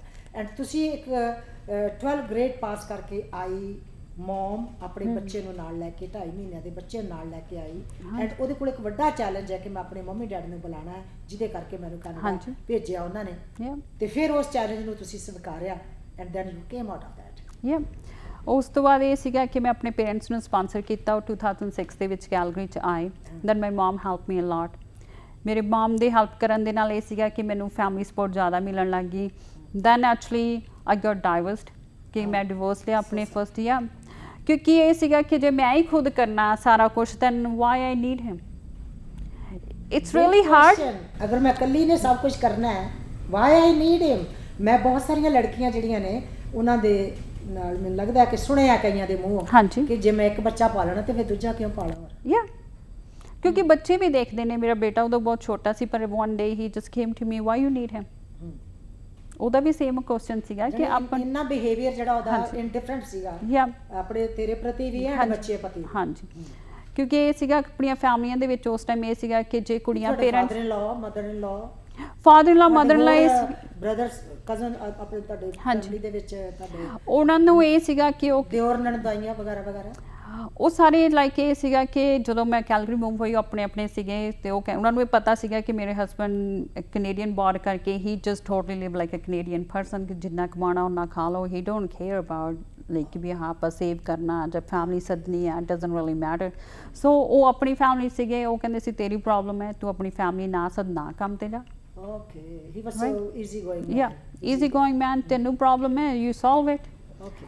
So I don't know ਕਿ ਮੈਂ ਲੱਕੀ ਸੀ, ਵਿਲ ਪਾਵਰ ਸਟਰੋਂਗ ਸੀ, ਕੀ ਸੀਗਾ ਉਸ ਟਾਈਮ। ਇਹ ਸੀਗਾ ਕਿ ਮੇਰੇ ਰਿਲੇਟਿਵਸ ਵੀ ਇੱਥੇ ਇੰਨੇ ਹੈ ਨਹੀਂ ਸੀ, ਕੁਛ ਨਹੀਂ ਸੀਗਾ, ਸਿਰਫ ਇਹ ਸੀਗਾ ਕਿ ਮੈਂ ਕੰਮ ਤੇ ਜੇ ਗੱਲ ਕਰਦੀ ਸੀ ਸੋਲਿਊਸ਼ਨ ਮਿਲ ਜਾਂਦਾ ਸੀ, ਤੁਸੀਂ ਇੱਕ ਦੂਜੇ ਨਾਲ ਡਿਸਕਸ ਕਰਦੇ ਸੀਗੇ। ਬਹੁਤ ਸਾਰੀਆਂ ਚੀਜ਼ਾਂ ਮੈਂ ਕਹਿੰਦੀ ਹਾਂ ਕਿ ਜੇ ਤੁਸੀਂ ਗੱਲ ਕਰਦੇ ਆ ਹੈਲਪ ਮਿਲ ਜਾਂਦੀ ਹੈ, ਜੇ ਤੁਸੀਂ ਨਹੀਂ ਗੱਲ ਕਰਦੇ ਨਹੀਂ ਹੈਲਪ ਮਿਲਦੀ, ਕਿਉਂਕਿ ਕਿਸੇ ਨੂੰ ਕੁਝ ਨਹੀਂ ਪਤਾ ਕਿ ਤੁਸੀਂ ਹੈਪੀ ਹੋ, ਦੁਖੀ ਹੋ, ਕੀ ਫੇਸ ਕਰ ਰਹੇ ਹੋ। ਉਸ ਤੋਂ ਬਾਅਦ ਮੈਂ ਵੀ ਫੇਸ ਕੀਤਾ। ਦੈਨ ਆਈ ਐਮ ਲੱਕੀ ਕਿ ਪੇਰੈਂਟਸ ਆ ਗਏ ਸੀਗੇ। Then one day I decided um like um going to leave him, this is enough. ਕਿਉਂਕਿ ਬੇਟਾ ਵੀ ਕਹਿ ਰਿਹਾ ਸੀ ਵਾਈ ਵੀ ਨੀਡ ਹਿਮ। ਇੱਕ ਆਪਣੇ ਸਟਿਗਮਾ ਚੱਲਦਾ ਹੈ। ਹਾਂਜੀ, ਲੋਕੀ ਕੀ ਕਹਿਣਗੇ, ਇਹ ਆਇਆ ਦਿਮਾਗ 'ਚ? ਆਈ ਡੋਨਟ ਨੋ, ਮੇਰੇ ਮਨ 'ਚ ਕੁਝ ਵੀ ਨਹੀਂ ਆਇਆ। I just left. हाँ। मैं अपना बैग पैक किया, I just came to my parents' house क्योंकि मैं अपने पेरेंट्स ਦੇ ਘਰ ਇੱਕ ਸਿਰਫ ਰੋਡ ਬਲੌਕ ਛੱਡ ਕੇ ਹੀ ਸੀਗਾ। Then I told my son, let's go. ਕਹਿੰਦਾ okay, let's go. We just packed clothes and come. That's it. After that, I didn't think about anything. मैं अपने पेरेंट्स ने भी किया, don't worry. ਉਹਨਾਂ ਨੇ ਮੈਨੂੰ ਕੁਝ ਨਹੀਂ ਕਿਹਾ, they didn't even question me anything. I didn't even say anything. ਉਹਨਾਂ ਨੇ ਵੀ simple question ਸੀਗਾ, that's okay. ਤੇਰੀ ਲਾਈਫ ਹੈ। I told them like ਮੈਂ ਤੁਹਾਡੇ ਲਈ 6 years ਕੰਮ ਕੀਤਾ। ਸੱਦਿਆ ਹੈ, ਮੈਂ ਆਪਣੀ ਰਿਸਪੌਂਸਿਬਿਲਿਟੀ ਪੂਰੀ ਕੀਤੀ। Now it's like um going to live for What's my own myself. life? ਹਾਂ, ਕਿ ਮੈਨੂੰ ਕੀ ਚਾਹੀਦਾ, ਮੇਰੇ ਬੇਟੇ ਨੂੰ ਕੀ ਚਾਹੀਦਾ, ਰਾਈਟ। ਕਿ ਇਟਸ ਲਾਈਕ ਮੈਂ ਚਾਹੁੰਦੀ ਸੀ ਕਿ ਮੇਰਾ ਬੇਟਾ ਨੂੰ ਹਰ ਕੁਝ ਚੀਜ਼ ਮਿਲੇ ਜਿਵੇਂ ਆਪਾਂ ਇੰਡੀਆ 'ਚ ਐਜ਼ ਏ ਪੇਰੈਂਟਸ ਪਾਲਦੇ ਨੇ, ਨਾ ਕਿ ਕੈਨੇਡੀਅਨ ਵੇ ਕਿ ਹਾਂ ਠੀਕ ਹੈ ਬੱਚਾ ਹੈਗਾ ਜਿਹੜੀ ਚੀਜ਼ ਹੈਗੀ ਠੀਕ ਹੈ ਉਹਨਾਂ ਕੁ ਕਰ ਲਓ। ਨੋ, ਮੈਨੂੰ ਇਹ ਸੀਗਾ ਕਿ ਇਸ ਬੱਚੇ ਨੂੰ ਸਭ ਕੁਝ ਮਿਲਣਾ ਚਾਹੀਦਾ, ਚਾਹੇ ਮੈਂ ਸਿੰਗਲ ਮਾਮ ਬਣ ਕੇ ਦੇਵਾਂ, ਜਿੱਦਾਂ ਮਰਜ਼ੀ ਦੇਵਾਂ, ਐਵਰੀਥਿੰਗ ਕਿ ਉਹਦੇ ਕੋਲ ਵੀ ਹੋਣਾ ਚਾਹੀਦਾ ਬਾਕੀ ਬੱਚਿਆਂ ਦੀ ਤਰ੍ਹਾਂ। And now how is life going? Life going ਫਿਰ ਇੱਕ ਮੈਂ ਸਾਡੇ ਦਰਸ਼ਕ ਦੇਖ ਰਹੇ ਨੇ, ਤੁਸੀਂ ਦੱਸ ਰਹੇ ਹੋ ਔਰ ਤੁਸੀਂ ਦੱਸ ਰਹੇ ਹੋ ਤੇ ਉਹ ਦੇਖ ਰਹੇ ਨੇ, ਦੇਖ ਤੇ ਸੁਣ ਰਹੇ ਨੇ। Should go on. ਹਾਂਜੀ, ਇੱਕ ਟਾਈਮ ਇਹੋ ਜਿਹਾ ਆਇਆ ਸੀਗਾ ਕਿ ਫਿਰ ਕਾਫੀ ਸਾਲ ਲੰਘ ਗਏ। ਮੇਰੇ 2013 ਦੇ ਵਿੱਚ ਜਿੱਦਾਂ ਬੱਚਿਆਂ ਨੂੰ ਬਾਹਰ ਹੁੰਦਾ ਕਿ ਹਾਂ ਮੇਰੀ ਮਾਂ ਉਹਨੂੰ ਮੇਰੇ ਬੇਟੇ ਨੂੰ ਸ਼ੁਰੂ ਤੋਂ ਬਹੁਤ ਪ੍ਰਾਊਡ ਸੀਗਾ ਕਿ ਮੇਰੀ ਮਾਂ ਮੈਨੇਜਰ ਹੈ। ਉਸ ਟਾਈਮ ਇਹ ਸੀਗਾ ਕਿ ਆਪਣੇ ਇੰਡੀਅਨ ਕਲਚਰ 'ਚ ਕੁੜੀਆਂ ਮੈਨੇਜਰ ਨਹੀਂ ਸੀਗਾ। He always used to say everybody ਹਾਂ ਮੇਰੀ ਮਾਂ ਮੈਨੇਜਰ, ਯੂ ਨੋ ਮੇਰੀ ਮਾਂ ਸੇਫੇ 'ਚ ਮੈਨੇਜਰ ਹੈ। ਫੜ ਕੇ ਕਈ ਵਾਰੀ ਬੱਚਿਆਂ ਨੂੰ ਹੁੰਦਾ ਕਿ ਮੈਂ ਦੱਸਣਾ ਹੈ। ਮੈਂ ਲਾਈਕ ਸਕੂਲ ਦੇ ਵਿੱਚ ਵਲੰਟੀਅਰ ਵੀ ਬਹੁਤ ਕੀਤੀ। ਹਰ ਇੱਕ ਬੱਚੇ ਨੂੰ ਪਤਾ ਹੁੰਦਾ ਸੀ ਕਿ ਇਹਦੀ ਮਾਂ ਹੈ ਉੱਥੇ ਮੈਨੇਜਰ ਹੈ। ਕੁਛ ਵੀ ਹੁੰਦਾ ਸੀ ਮੇਰਾ ਬੇਟਾ ਆਪਣੇ ਆਪ ਹੀ ਜਾ ਕੇ ਨਾਮ ਦੇ ਆਉਂਦਾ ਸੀ ਮੇਰੀ ਮਾਂ ਵਲੰਟੀਅਰ ਕਰੇਗੀ। ਹਾਂ, ਸੋ ਉਹਦੇ ਕਰਕੇ ਕਾਫੀ ਲੋਕ ਜਾਣਦੇ ਸੀ। Big support for you, I would say. ਹਾਂਜੀ, ਇੱਕ ਹੁੰਦਾ ਕਿ ਬੱਚੇ ਦੀ ਵੀ ਸਪੋਰਟ ਹੁੰਦੀ ਹੈ ਨਾ, ਤੁਹਾਡਾ ਬੱਚਾ ਜੇ ਤੁਹਾਡੇ ਨਾਲ ਹੈ ਤੁਸੀਂ ਉਹਨੂੰ ਲੱਗਦਾ ਹੁੰਦਾ ਕਿ ਮੈਂ ਕੁਝ ਲੂਜ਼ ਕਰ ਲਿਆ, ਬਟ ਉਹਨੂੰ ਲੱਗਦਾ ਸੀ ਕਿ ਆਈ ਹੈਵ ਗੇਨਡ ਮਾਈ ਮਮ। ਹਾਂਜੀ, ਉਹਨੂੰ ਇਹ ਸੀਗਾ ਕਿ ਹਾਂ ਮੇਰੀ ਮਮ ਮੇਰੇ ਨਾਲ ਹੈ। He is really close to me right now too, even ਉਹ 21 ਇਅਰਸ 올ਡ ਹੈ, it's still like my friend. We can talk anything, ਕੁਛ ਵੀ ਗੱਲਬਾਤ ਹੋਵੇ। ਪਰ ਉਸ ਤੋਂ ਬਾਅਦ 2013 ਦੇ ਵਿੱਚ ਇਹੋ ਜਿਹਾ ਮੋੜ ਆਇਆ, ਹੀ ਜਸਟ ਵੀ ਆਲ ਟਾਕ। ਮੇਰੇ ਪੇਰੈਂਟਸ ਵੀ ਇੱਕ ਦੋ ਵਾਰੀ ਪੁੱਛਦੇ ਸੀ ਵਿਆਹ ਕਰਵਾ ਲਾ ਦੁਬਾਰਾ, ਲਾਈਕ ਟੂ ਯੰਗ ਹੈ। ਆਮ ਲਾਈਕ ਨੋ, ਮੇਰੇ ਕੋਲ ਮੇਰਾ ਬੇਟਾ ਹੈ, ਮੈਨੂੰ ਦੁਬਾਰਾ ਲੋੜ ਨਹੀਂ ਹੈਗੀ ਵਿਆਹ ਕਰਾਉਣ ਦੀ, ਕੁਛ ਨਹੀਂ ਕਰਨਾ। ਦੈਨ ਕਿਤੇ ਮੇਰਾ ਬੇਟਾ ਹੀ ਕਹਿੰਦਾ ਸਾਰਿਆਂ ਕੋਲ ਡੈਡ ਹੈ, I need dad too. Like okay, ਪਹਿਲਾਂ ਨਹੀਂ ਚਾਹੀਦਾ ਸੀ, ਹੁਣ ਇਹਨੂੰ ਚਾਹੀਦਾ। ਸੋ ਮੈਂ ਆਪਣੀ ਲਾਈਫ ਦੇ ਵਿੱਚ ਬੜੇ ਵਧੀਆ ਪਰਸਨ ਨੂੰ ਮਿਲੀ। Then we get on talk about few things. ਉਹਨਾਂ ਨੂੰ ਵੀ ਕੋਈ ਪ੍ਰੋਬਲਮ ਨਹੀਂ ਸੀ, ਮੇਰੇ ਹੁਣ ਦੇ ਇਨ-ਲਾਜ਼ ਨੂੰ ਵੀ ਕੋਈ ਪ੍ਰੋਬਲਮ ਨਹੀਂ ਸੀਗੀ, ਫੈਮਿਲੀ ਨੂੰ ਪਤਾ ਸੀ ਕਿ ਹਾਂ ਮੇਰੇ ਕੋਲ ਬੇਟਾ ਹੈ। ਦੈਨ ਇਟਸ ਲਾਈਕ ਓਕੇ, ਸਾਰਾ ਕੁਝ ਡਿਸਕਸ ਹੋ ਗਿਆ, ਸਾਰਾ ਕੁਝ ਮੇਰੇ ਬੇਟੇ ਨੇ ਗੱਲਬਾਤ ਕੀਤੀ। Then he will sing mom okay I like him. Um like okay if you like him I like him too. ਦੈਨ ਮੈਂ ਦੁਬਾਰਾ ਮੈਰਿਜ ਕਰਵਾਈ, ਬਹੁਤ ਹੈਪੀ ਹਾਂ। ਮੇਰੇ ਮਦਰ ਇਨ ਲਾ ਨੇ, ਫਾਦਰ ਇਨ ਲਾ ਨੇ, ਜੁਆਇੰਟ ਫੈਮਿਲੀ ਹੈ, ਸਾਰੇ ਇੱਥੇ ਨੇ। Like I am so lucky ਕਿ ਮੇਰੇ mother in law, father in law they like me more than even their own son. ਮੇਰੇ ਹਸਬੈਂਡ ਦੀ ਵੀ ਕੰਪਲੇਨ ਹੁੰਦੀ ਕਈ ਵਾਰੀ ਮੇਰੇ ਮਾਮ ਦੇ ਲਾੜੇ ਨੇ। ਸੋ ਇਹ ਨੇ ਸਾਡੇ ਨਾਲ ਜੈਸ ਪੰਗੂ ਜੀ, ਜਿਹਨੇ ਕਿ ਆਪਣੀ ਨਿੱਜੀ ਜ਼ਿੰਦਗੀ ਦੇ ਉਹ ਸੱਚ ਤੇ ਉਹ ਤੱਥ ਸਾਡੇ ਨਾਲ ਸਾਂਝੇ ਕਰ ਰਹੇ ਨੇ, ਜਿਨ੍ਹਾਂ ਦੇ ਵਿੱਚੋਂ ਬਹੁਤ ਸਾਰੇ ਜਿਹੜੇ ਨੇ ਉਹ ਸਾਡੀਆਂ ਇੱਥੇ ਦੀਆਂ ਔਰਤਾਂ ਤੇ ਦੁਨੀਆ ਦੇ ਵੱਖ-ਵੱਖ ਖਿੱਤਿਆਂ ਵਿੱਚ ਰਹਿੰਦੀਆਂ ਔਰਤਾਂ ਨਾਲ ਜਿਹੜੇ ਨੇ ਉਹਨਾਂ ਨੂੰ ਸਾਹਮਣਾ ਵੀ ਕਰਨਾ ਪੈਂਦਾ ਹੈ, ਉਹਨਾਂ ਨੂੰ ਹੰਡਾਉਂਦੀਆਂ ਵੀ ਨੇ, ਮਹਿਸੂਸ ਵੀ ਕਰਦੀਆਂ ਨੇ। ਤੇ ਉਮੀਦ ਹੈ ਕਿ ਜਿਹੜੇ ਵੀ ਦਰਸ਼ਕ ਸਾਡਾ ਪ੍ਰੋਗਰਾਮ ਦੇਖ ਰਹੇ ਨੇ ਉਹ ਜ਼ਰੂਰ ਜੈਸ ਭੰਗੂ ਦੀਆਂ ਗੱਲਾਂ ਸੁਣ ਕੇ ਇਹ ਜ਼ਰੂਰ ਵੇਖਣਗੇ ਕਿ ਪਰਵਾਹ ਨਾ ਕਰੋ ਲੋਕੀ ਕੀ ਕਹਿਣਗੇ। ਲੈਂਦੇ ਹਾਂ ਛੋਟੀ ਜਿਹੀ ਬ੍ਰੇਕ, ਤੇ ਬ੍ਰੇਕ ਤੋਂ ਬਾਅਦ ਜੈਸ ਭੰਗੂ ਜੀ ਹੋਰਾਂ ਦੇ ਨਾਲ ਹੋਰ ਗੱਲਬਾਤ ਸਾਂਝੀ ਕਰਾਂਗੇ।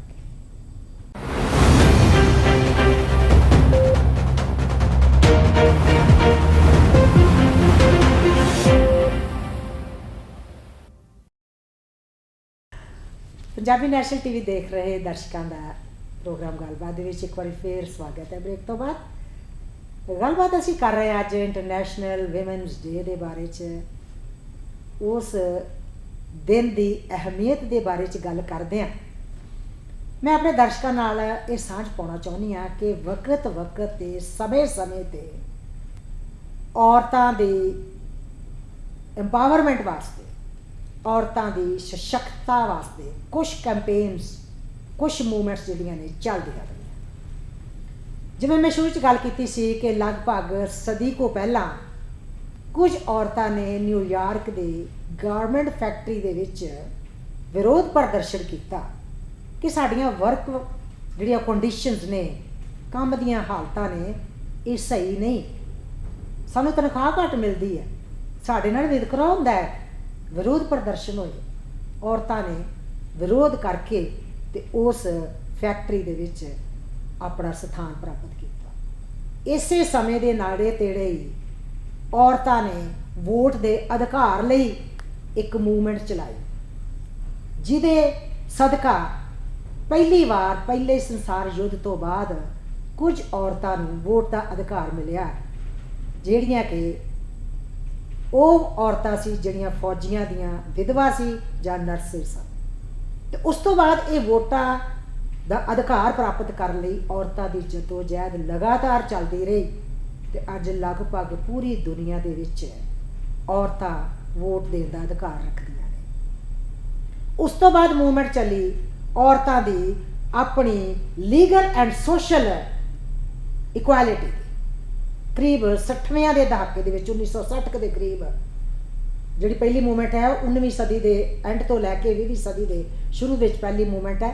ਫਿਰ 1960 ਦੇ ਦਹਾਕਾ ਜਿਹੜੇ ਸੀ ਉਸ ਵੇਲੇ ਇੰਡੀਵਿਜੂਅਲ ਐਂਡ ਜਿਹੜੀ ਹੈਗੀ ਸਾਡੀ ਲੀਗਲ ਐਂਡ ਸੋਸ਼ਲ ਇਕੁਐਲਿਟੀ ਕਿ ਸਾਨੂੰ ਸਮਾਜਿਕ ਬਰਾਬਰਤਾ ਮਿਲਣੀ ਚਾਹੀਦੀ ਹੈ, ਸਾਨੂੰ ਵੀ ਲੀਗਲ ਅਧਿਕਾਰ ਹੋਣਾ ਚਾਹੀਦਾ। ਔਰਤਾਂ ਤੋਂ ਪ੍ਰਾਪਰਟੀ ਦਾ ਅਧਿਕਾਰ ਨਹੀਂ ਸੀ, ਬਹੁਤ ਸਾਰੇ ਅਧਿਕਾਰ ਜਿਹੜੇ ਸੀਗੇ ਉਹ ਸਿਰਫ ਮਰਦਾਂ ਦੇ ਹਿੱਸੇ ਹੀ ਆਉਂਦੇ ਸੀ। ਸੋ ਇਸ ਵਾਸਤੇ ਬਹੁਤ ਤਗੜੀ ਮੂਵਮੈਂਟ ਚੱਲੀ। ਤੀਸਰੀ ਕੈਂਪੇਨ ਜਿਹੜੀ ਹੈ ਕਰੀਬ 1992 ਦੇ ਵਿੱਚ ਚੱਲੀ, ਜਦੋਂ ਕਿ ਔਰਤਾਂ ਨੇ ਆਪਣੀ ਇੰਡੀਵਿਜੁਅਲਿਟੀ ਖਾਤਰ, ਆਪਣੀ ਨਿੱਜਤਾ ਤੇ ਡਾਇਵਰਸਿਟੀ ਦੇ ਖਾਤਰ ਉਹਨਾਂ ਨੇ ਯੁੱਧ ਛੇੜਿਆ।